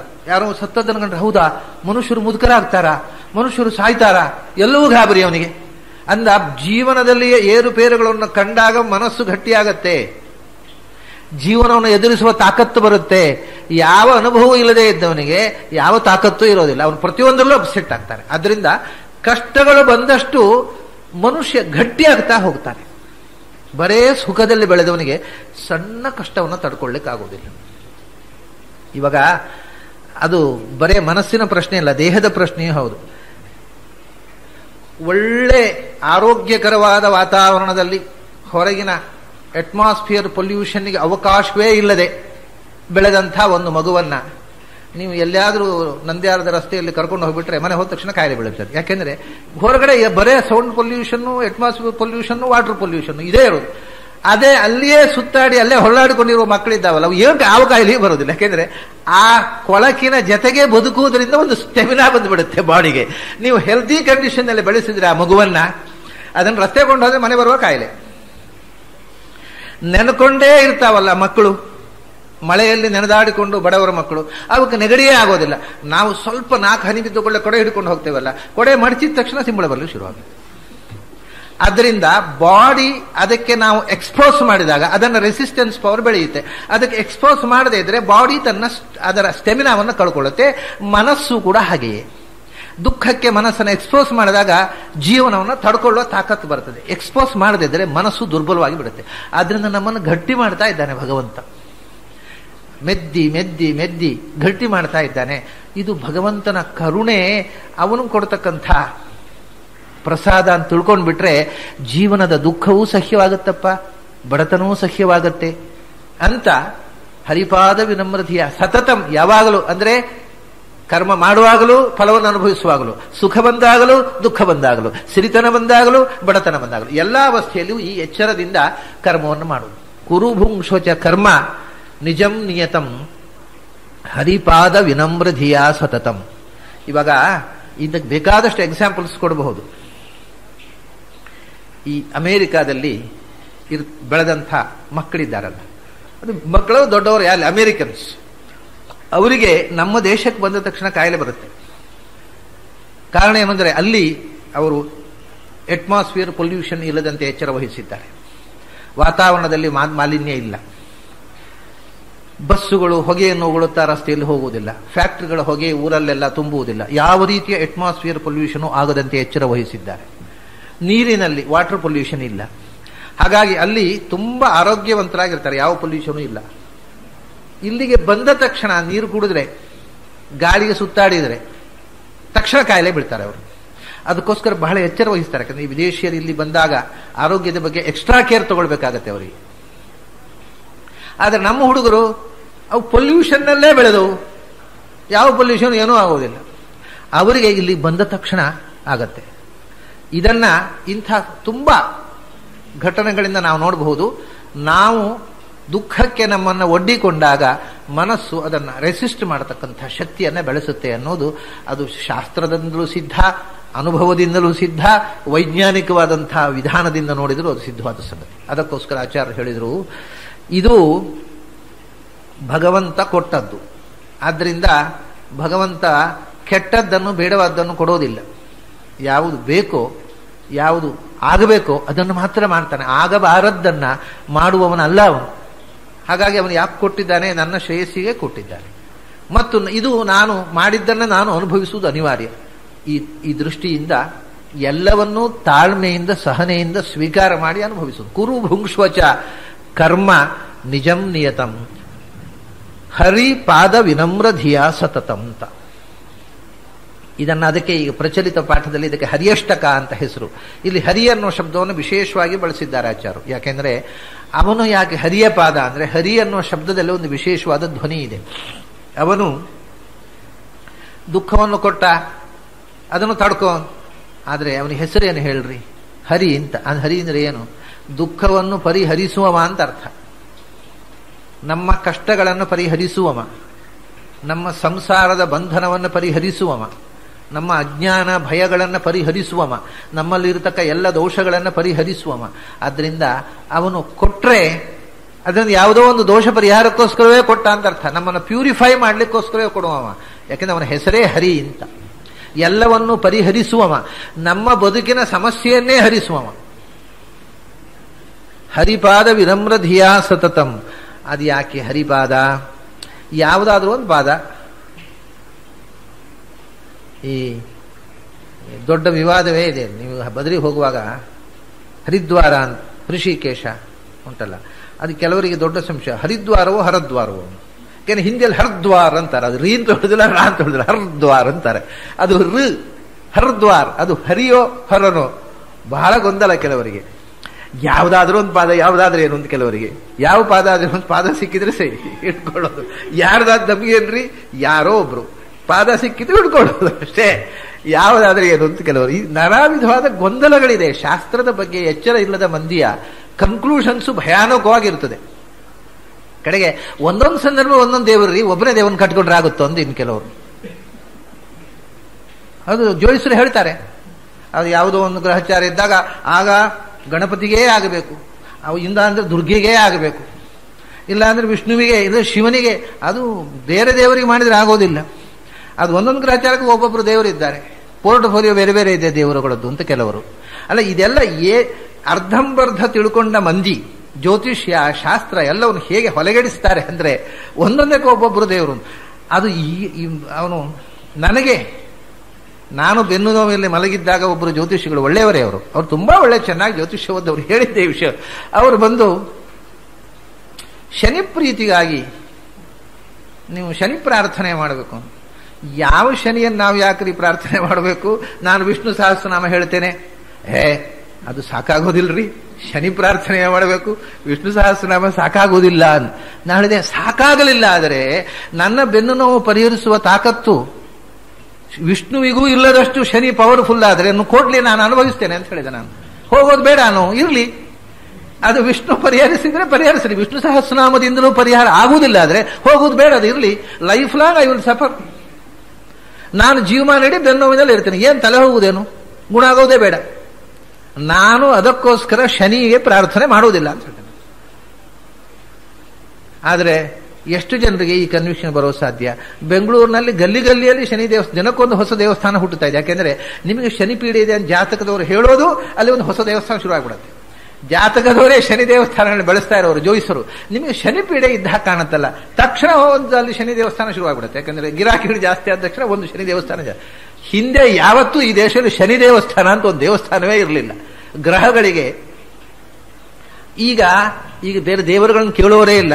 ಶನಿ ದೇವಸ್ಥಾನ ಯಾವ ಗಲ್ಲಿಯಲ್ಲಿ ಬೇಕಾದ್ರೆ ಉಂಟು. ಇದಕ್ಕೆ ಕಾರಣ ಏನು? ಮನುಷ್ಯನಿಗೆ ಯಾರ ಕಾಲು ಹಿಡಿಬೇಕು ಅಂತ ಗೊತ್ತಿಲ್ಲ, ಯಾರ್ಯಾರ ಕಾಲೋ ಹಿಡಿಯೋದು, ಸಿಕ್ಕಿದ ಕಾಲು ಹಿಡ್ಕೊಳ್ಳೋದು ಗಟ್ಟಿಯಾಗಿ. ಆ ಕಾಲು ಜಾರಿದ್ರೆ ಅದರೊಟ್ಟಿಗೆ ಇವನು ಬಿದ್ದ ಅಷ್ಟೇ. ಹರಿಪಾದ ವಿನಮ್ರಧಿಯ ಸತತಂ. ಅಲ್ಲಪ್ಪ, ಎಲ್ಲ ತತ್ವಗಳನ್ನು ನಿಯಂತ್ರಿಸುವ ಒಂದು ಪರತತ್ವ ಇದೆ. ಅದನ್ನ ಹರಿ ಅಂತಾರೆ, ಅದನ್ನ ನಾರಾಯಣ ಅಂತಾರೆ, ಅದನ್ನ ವಿಷ್ಣು ಅಂತಾರೆ. ಅದು ಆ ಪಾದವನ್ನು ಹಿಡ್ಕೋ. ಯಾರ್ಯಾರ ಪಾದವನ್ನು ಹಿಡ್ಕೊಂಡ್ರೆ ಅವರೇ ಜಾರಿದಾಗ ನಿನ್ನ ಯಾರು ಎತ್ತೋರು? ಅದನ್ನ ಮುಂದಿನ ಹರಿರೇವ ಪರಹ, ಹರಿರೇವ ಗುರುಹು, ಹರಿರೇವ ಜಗತ್ ಪಿತೃ ಮಾತೃಗತಿ. ಎಲ್ಲಕ್ಕಿಂತ ದೊಡ್ಡ ವಸ್ತುವನ್ನ ಹೋಗಿ ಹಿಡ್ಕೋಬೇಕಪ್ಪ. ಯಾವುದೋ ಅವರು ಮೇಲಿನಿಂದ ಹಗ್ಗ ಹಿಡ್ಕೊಂಡು ಜೋತಾಡುವರು, ನಾವು ಅವ್ರ ಕಾಲು ಹಿಡ್ಕೊಂಡು ಜೋತಾಡೋದು. ಆ ಹಗ್ಗ ತುಂಡಾದ್ರೆ ನಮ್ಗತಿ ಏನು? ಅದಕ್ಕೆ ಯಾರು ಗಟ್ಟಿಯಾಗಿದ್ದಾರೋ ಅವರು ಹಿಡ್ಕೋಬೇಕಲ್ಲ. ಹರಿರೇವ ಪರಹ, ಎಲ್ಲಕ್ಕಿಂತ ಶ್ರೇಷ್ಠವಾದ ವಸ್ತುವನ್ನ ಹಿಡ್ಕೋ. ದುರ್ಬಲವಾದದ್ದನ್ನು ಹಿಡ್ಕೊಂಡು ಅದರ ಜೊತೆಗೆ ನೀನು ಕೆಳಗೆ ಬೀಳಬೇಡ ಅಂತ. ಹರಿರೇವ ಪರಹ, ಎಲ್ಲಕ್ಕಿಂತ ಸರ್ವೋತ್ತಮವಾಗಿರತಕ್ಕಂಥದ್ದು ಒಂದೇ ವಸ್ತು ಇರೋದು. ಸರ್ವೋತ್ತಮವಾದ ಶ್ರೇಷ್ಠವಾದ ಎರಡು ವಸ್ತು ಇಲ್ಲ ಜಗತ್ತಿನಲ್ಲಿ. ಅದನ್ನ ಯೋ ದೇವಾ ನಾಮಧ ಏಕ ಏವ ನಾಮಾನಿ ಸರ್ವಾಣಿ ಮಾವಿಶಂತಿ ತಂವೈ ವಿಷ್ಣುಂ ಪರಮ ಮುದಾಹರಂತಿ ಅಂತ ಏನು ವೇದಗಳು ಸಹಸ್ರ ಶೀರ್ಷ ಪುರುಷ ಸಹಸ್ರಾಕ್ಷ ಸಹಸ್ರಭಾತ್ ಅಂತ ವೇದಗಳು ವಿಶ್ವಂ ವಿಷ್ಣುರು ವಷಟ್ಕಾರ ಭೂತಭವ್ಯ ಭವತ್ ಪ್ರಭು ಭೂತಕೃತ್ ಭೂತಭೃದ್ಭಾವ ಭೂತಾತ್ಮ ಭೂತಭಾವನ ಪೂತಾತ್ಮ ಪರಮಾತ್ಮ ಚ ಮುಕ್ತಾನಾಂ ಪರಮಾಗತಿ. ಮುಕ್ತಿಯಲ್ಲೂ ನಿನಗೆ ಆಸರೆ ಅಂತ ಯಾವ ತತ್ವವನ್ನು ಹೇಳಿದ್ದಾರೆ, ಅಂಥ ತತ್ವವೇ ಎಲ್ಲಕ್ಕಿಂತ ಶ್ರೇಷ್ಠವಾದ್ದಲ್ವಾ. ಅದನ್ನು ಗಟ್ಟಿಯಾಗಿ ಹಿಡ್ಕೋಪ್ಪ. ಅದರ ಅರ್ಪಣ ಬುದ್ಧಿಯಿಂದ ಕರ್ಮವನ್ನು ಮಾಡು. ಹರಿರೇವ ಪರಹ, ಎಲ್ಲಕ್ಕೂ ಹಿರಿದಾದ ವಸ್ತು ಹರಿ. ಮತ್ತೆ ಹರಿರೇವ ಗುರುಹು ಅಂದ್ರು. ನಿನಗೆ ಏನು ಬೇಕು? ಬದುಕಿನಲ್ಲಿ ನಾವು ಏನೇನೋ ಮಾಡ್ತೇವೆ, ಮಾಡಿ ಅದನ್ನು ಏನೋ ಪಡಿಬೇಕು ಅಂತಲ್ವಾ. ಪಡೆಯುವುದು ಅಂದ್ರೆ ಎರಡೇ, ಒಂದು ಹೊರಗಿನ ದುಡ್ಡು, ಒಂದು ಒಳಗಿನ ದುಡ್ಡು. ಹೊರಗಿನ ಸಂಪತ್ತು, ಒಳಗಿನ ಸಂಪತ್ತು. ಕೆಲವರಿಗೆ ಹೊರಗಿಂದ ಹೊರಗೆ ಸಂಪತ್ತು, ಕೆಲವು ಒಳಗಿಂದ ಒಳಗೆ. ಹೊರಗಿನ ಸಂಪತ್ತು ಅಂದ್ರೆ ದುಡ್ಡು, ಒಳಗಿನ ಸಂಪತ್ತು ಅಂದ್ರೆ ಜ್ಞಾನ. ಆ ಜ್ಞಾನ ಬರಬೇಕು ಅಂತಾದರೂ ಕೂಡ ನೀನು ಯಾವ್ಯಾವ ಗುರುಗಳ ಕೈಗಾಲು ಕಟ್ಟಿ ಉಪಯೋಗ ಇಲ್ಲ. ಜ್ಞಾನ ಬರಬೇಕಾದರೂ ಕೂಡ ಹರಿರೇವ ಗುರುಹು ಅಂದ್ರೆ ಆಚಾರ್ಯ ಹೇಳುದು ನನಗೆ ಅವನೇ ಗುರು, ಬೇರೆ ಯಾರು ಗುರು ಇಲ್ಲೇ ಇಲ್ಲ ಅವರಿಗೆ, ಸಾಕ್ಷಾತ್ ಗುರು ಅವರಿಗೆ ಅಂದ. ಜಗದ್ಗುರುಣಾಂ ಗುರುಮಂಜಸೈವ ವಿಶೇಷತೋ ಮೇ ಅನು ವ್ಯಾಖ್ಯಾನದಲ್ಲಿ ಹೇಳಿದ್ದಾರೆ. ಜಗದ್ಗುರುಣಾಂ ಗುರುಂ, ಜಗತ್ತಿಗೆಲ್ಲ ಉಪದೇಶ ಮಾಡತಕ್ಕಂಥ ಬ್ರಹ್ಮಾದಿ ದೇವತೆಗಳಿಗೂ ಗುರು ಅವನು. ಅದು ಜನರಲ್ ಆಗಿ ವಿಶೇಷತೋ ಮೇ ಅಂದ್ರು.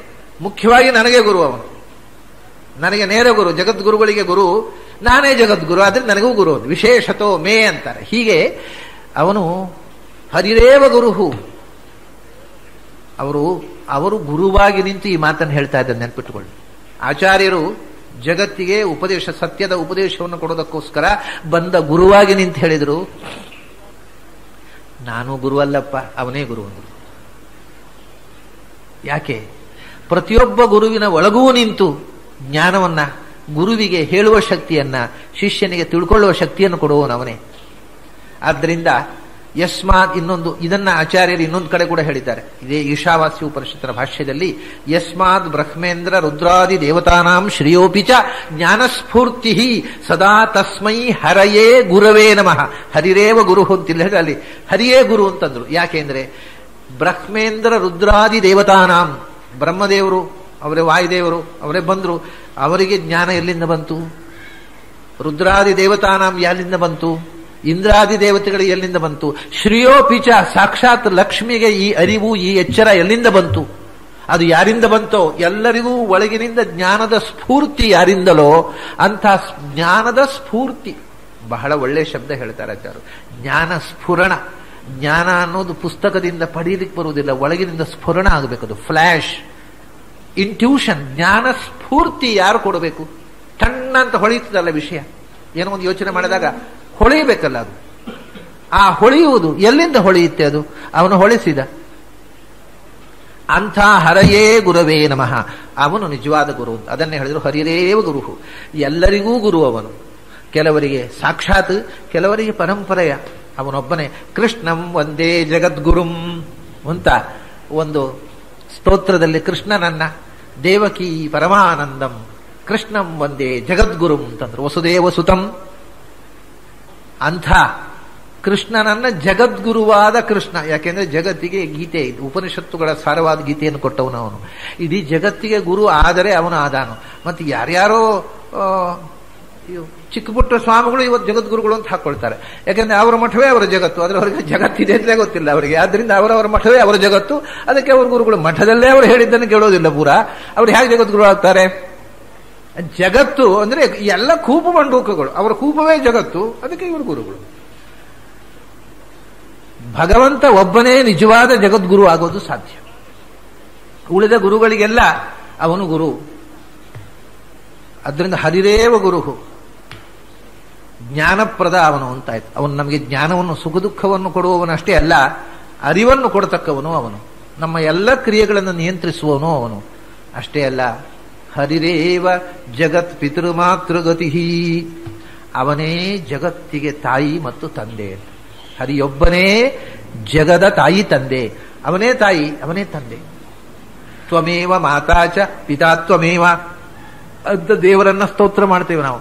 ಮಾತಾ ನೃಸಿಂಹಶ್ಚ ಪಿತಾ ನೃಸಿಂಹ, ಭ್ರಾತಾ ನೃಸಿಂಹಶ್ಚ ಸಖಾ ನೃಸಿಂಹ, ಮಾತಾ ನೃಸಿಂಹ ಪಿತಾ ನೃಸಿಂಹ. ತಾಯಿಯೂ ನೀನೇ, ತಂದೆಯೂ ನೀನೇ. ಯಾಕೆಂದ್ರೆ ತಾಯಿಯೊಳಗೆ ಸ್ತ್ರೀ ರೂಪದಿಂದ ಬಿಂಬರೂಪದಿಂದ ಇದ್ದವನು ನೀನೇ, ತಂದೆಯೊಳಗೆ ಪುರುಷ ರೂಪದಿಂದ ಬಿಂಬರೂಪದಿಂದ ಇದ್ದವನು ನೀನೇ. ಜಗತ್ತಿನ ತಾಯಿ ಆದಿಯಲ್ಲಿ ಬ್ರಹ್ಮಾಂಡ ಸೃಷ್ಟಿ ಮಾಡಿದಂತಹ ಹೊಟ್ಟೆಯಿಂದ ತಾಯಿ ಏನ್ ಮಾಡ್ತಾಳೆ? ಮಗುವನ್ನು ಹೊಟ್ಟೆಯಲ್ಲಿ ಇಟ್ಕೊಂಡು ಪ್ರಪಂಚಕ್ಕೆ ಕೊಡ್ತಾಳೆ. ನೀನು ನಿನ್ನ ಹೊಟ್ಟೆಯಲ್ಲಿ ವಿಶ್ವವನ್ನು ಇಟ್ಕೊಂಡು ಪ್ರಪಂಚ ಕೊಟ್ಟವ. ತಾಯಿಯ ಕ್ರಿಯೆಯನ್ನು ಮಾಡುವ ನೀನೇ, ತಂದೆಯ ಕ್ರಿಯೆಯನ್ನು ಮಾಡುವನು ನೀನೇ. ಆದ್ರೆ ನಿನಗೆ ಸವಿತಾ ಅಂತ ಹೆಸರು. ಸವಿತಾ ಅಂದ್ರೆ ತತ್ ಸವಿದುರ್ವರೇಣ್ಯಂ, ಸವಿತೃನಾಮಕ ಅಂತ. ಸವಿತಾ ಅಂದ್ರೆ ಹೆರುವವನು ಅಂತ ಅರ್ಥ. ಜಗತ್ತನ್ನು ಹೊರುವವನು ಮತ್ತು ಹೆರುವವನು ತಂದೆಯೂ ನೀನೇ, ತಾಯಿಯೂ ನೀನೇ. ತಂದೆಯ ಕ್ರಿಯೆ, ತಾಯಿಯ ಕ್ರಿಯೆ ಎಲ್ಲವೂ ಅದರ ಒಳಗಿರತಕ್ಕ ಬಿಂಬರೂಪ ಅಂತ ನಿನ್ನಿಂದ ನಡೆಯುತ್ತೆ. ಮತ್ತು ಕೊನೆಗೆ ಈ ಎಲ್ಲ ಪ್ರತಿಬಿಂಬಗಳು ಹೋಗಿ ಸೇರಬೇಕಾದ ಗತಿ, ಗಮ್ಯಸ್ಥಾನ, ಕೊನೆಯ ತಾಣ, ಕೊನೆಯ ನಿಲುದಾಣ, ಮುಕ್ತಿಸ್ಥಾನ ಅದೂ ನೀನೆ. ಆದ್ರಿಂದ ಹರಿರೇವ ಪರಹ, ಹರಿರೇವ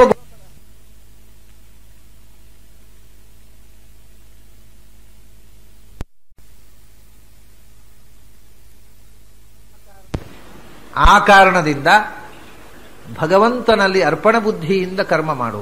ಅವನು ಮಾಡಿಸುವವನು, ಅದರ ಫಲವನ್ನು ಅವನು ಕೊಡ್ತಾನೆ.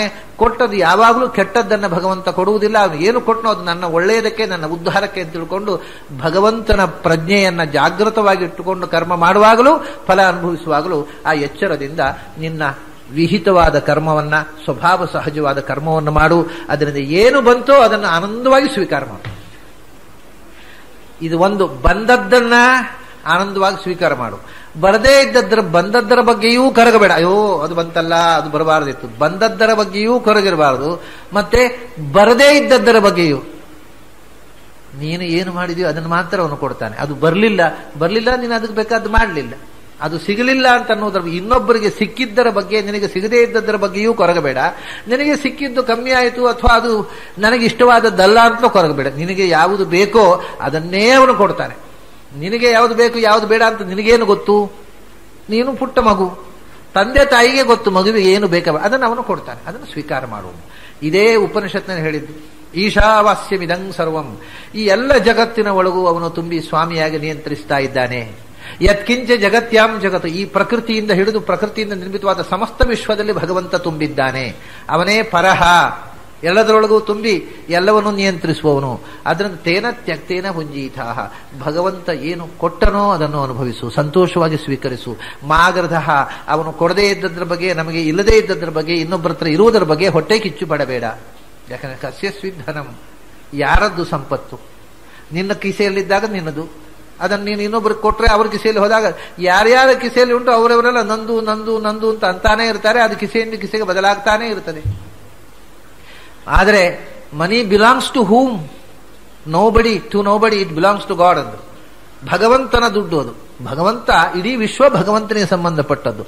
ಅವನು ಕೊಟ್ಟದ್ದು ಸ್ವೀಕಾರ ಮಾಡು. ಈ ನನ್ನದು ಅಂತ ಹಾರಾಡಬೇಡ. ಭಗವಂತನದ್ದು ಅನ್ನುವ ಎಚ್ಚರ ಇರಲಿ. ಬದುಕಿನ ಎಲ್ಲ ಸುಖ ದುಃಖಗಳು, ಸಿರಿವಂತಿಕೆ, ಬಡತನಗಳು ಎಲ್ಲವೂ ಭಗವಂತನ ಕೊಡುಗೆ ಎನ್ನುವ ಎಚ್ಚರದಿಂದ ಬದುಕು. ಕುರ್ವನ್ನೇವೇಹ ಕರ್ಮಣಿ, ಅದರ ಮುಂದೆ ಇದೆ ಮಾಗೃಧ ಕಸ್ಯಸ್ವಿಧನಂ, ಫಲದ ಬಗ್ಗೆ ಹೇಳಿ ಅಲ್ಲಿ ಹೇಳ್ತಾರೆ ಕರ್ಮ ಕುರು ಭಂಶ್ವಚ ಕರ್ಮ ಕುರ್ವನ್ನೇವ ಇಹ ಕರ್ಮಾಣಿ ಜಿಜೀವಿಷೇತು ಶತಂ ಸಮಾಹ. 100 ವರ್ಷ ಬದುಕು, ಕರ್ಮಾನುಷ್ಠಾನ ಮಾಡ್ತಾ ಬದುಕು. ಹೇಗೆ ಕರ್ಮ ಮಾಡ್ತಾ? ಇಹ ಕರ್ಮಾಣಿ, ಭಗವಂತನಲ್ಲಿ ಅರ್ಪಿಸುವ ಕರ್ಮ ಅದು. ಭಗವಂತನನ್ನು ಮರೆತು ಕರ್ಮ ಅಲ್ಲ, ಅದನ್ನೇ ಹರಿಪಾದ ವಿನಮ್ರತೆಯಾದ. ಇಹ ಅಂದ್ರೆ ಭಗವಂತನಲ್ಲಿ ಅರ್ಪಣ ಬುದ್ಧಿಯಿಂದ ಕರ್ಮಗಳನ್ನು ಮಾಡು. ಹಾಗೆ ಮಾಡಿದರೆ ಏವಂ ತ್ವಯಿ ನ ಕರ್ಮ ಲಿಪ್ಯತೆ, ನೀನು ಭಗವದರ್ಪಣ ಬುದ್ಧಿಯಿಂದ ಭಗವಂತನ ಪೂಜೆ ಅಂತ ಕರ್ಮ ಮಾಡಿ ಅದರಿಂದ ಬಂದ ಫಲ ಭಗವಂತನ ಪ್ರಸಾದ ಅಂತ ಸ್ವೀಕರಿಸಿದರೆ ನಿನಗೆ ಕರ್ಮದ ಲೇಪ ಇಲ್ಲದೇ ಇದ್ದರೆ ಒಂದೊಂದು ಕರ್ಮವೂ ನಿನಗೆ ವಜ್ರಲೇಪವಾಗಿ ಕಾಡುತ್ತೆ. ನಾಣ್ಯಥೇತೋಸ್ತಿ ಅಂತ ಏನು ಉಪನಿಷತ್ನಲ್ಲಿ ಹೇಳಿದ್ರು ಅದನ್ನ ಸಂಗ್ರಹ ರೂಪವಾಗಿ ಈ ಶ್ಲೋಕದಲ್ಲಿ ಹೇಳಿದರು. ಹರಿರೇವ ಪರೋ ಹರಿರೇವ ಗುರುಹು ಹರಿರೇವ ಜಗತ್ ಪಿತೃಮಾತೃಗತಿ ನ ತತೋಸ್ತ್ಯಪರಂ ಜಗದಿಡ್ಯತಮಂ ಪರಮಾತ್ ಪರತಃ ಪುರುಷೋತ್ತಮತಃ. ಎಷ್ಟು ಪರ ಶ್ರೇಷ್ಠ ಹೌದ್ರಿ, ನಮ್ಮ ಶ್ರೇಷ್ಠರಾದರು ತುಂಬಾ ಮಂದಿ ಇದ್ದಾರೆ.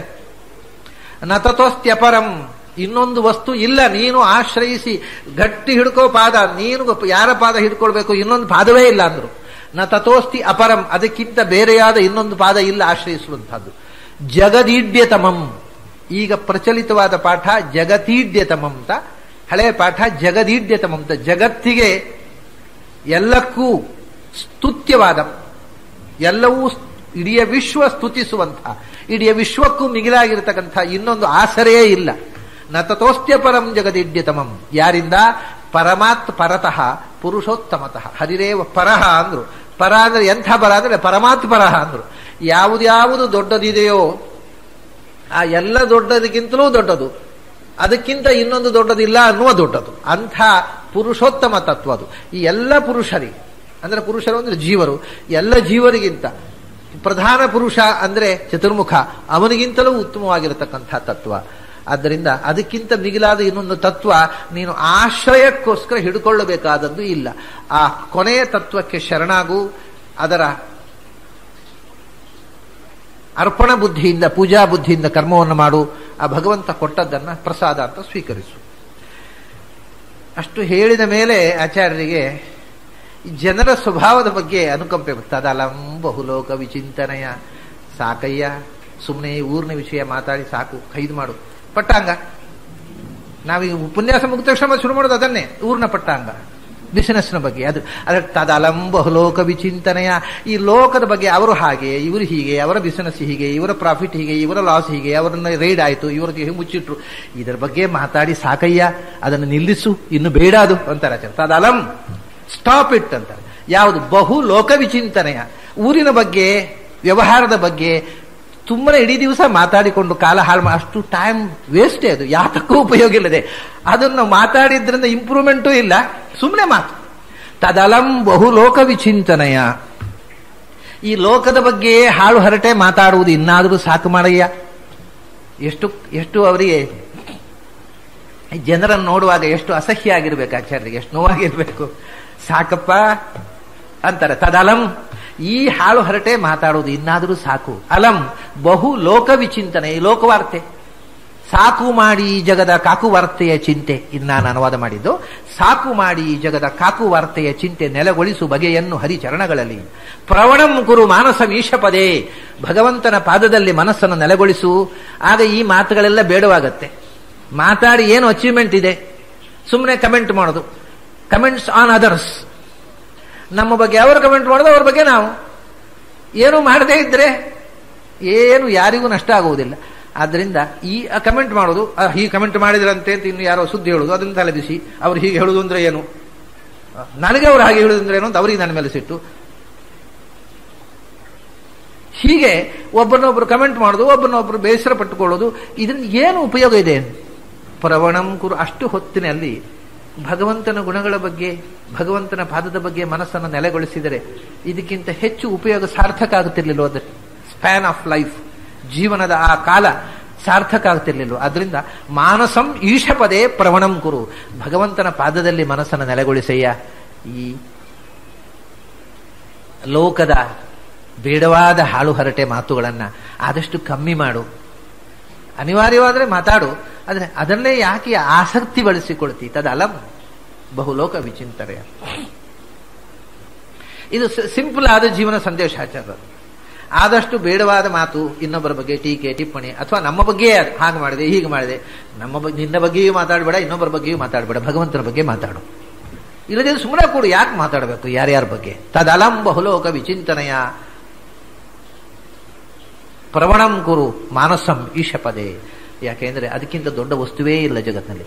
ಮಾತಾಡೋದಿದ್ರೆ ದೊಡ್ಡದರ ಬಗ್ಗೆ ಮಾತಾಡೋಣ. ಈ ಸಣ್ಣ ಸಂಗತಿಗಳು, ಕ್ಷುಲ್ಲಕಗಳ ಬಗ್ಗೆ ಮಾತಾಡಬೇಕು ಯಾಕೆ?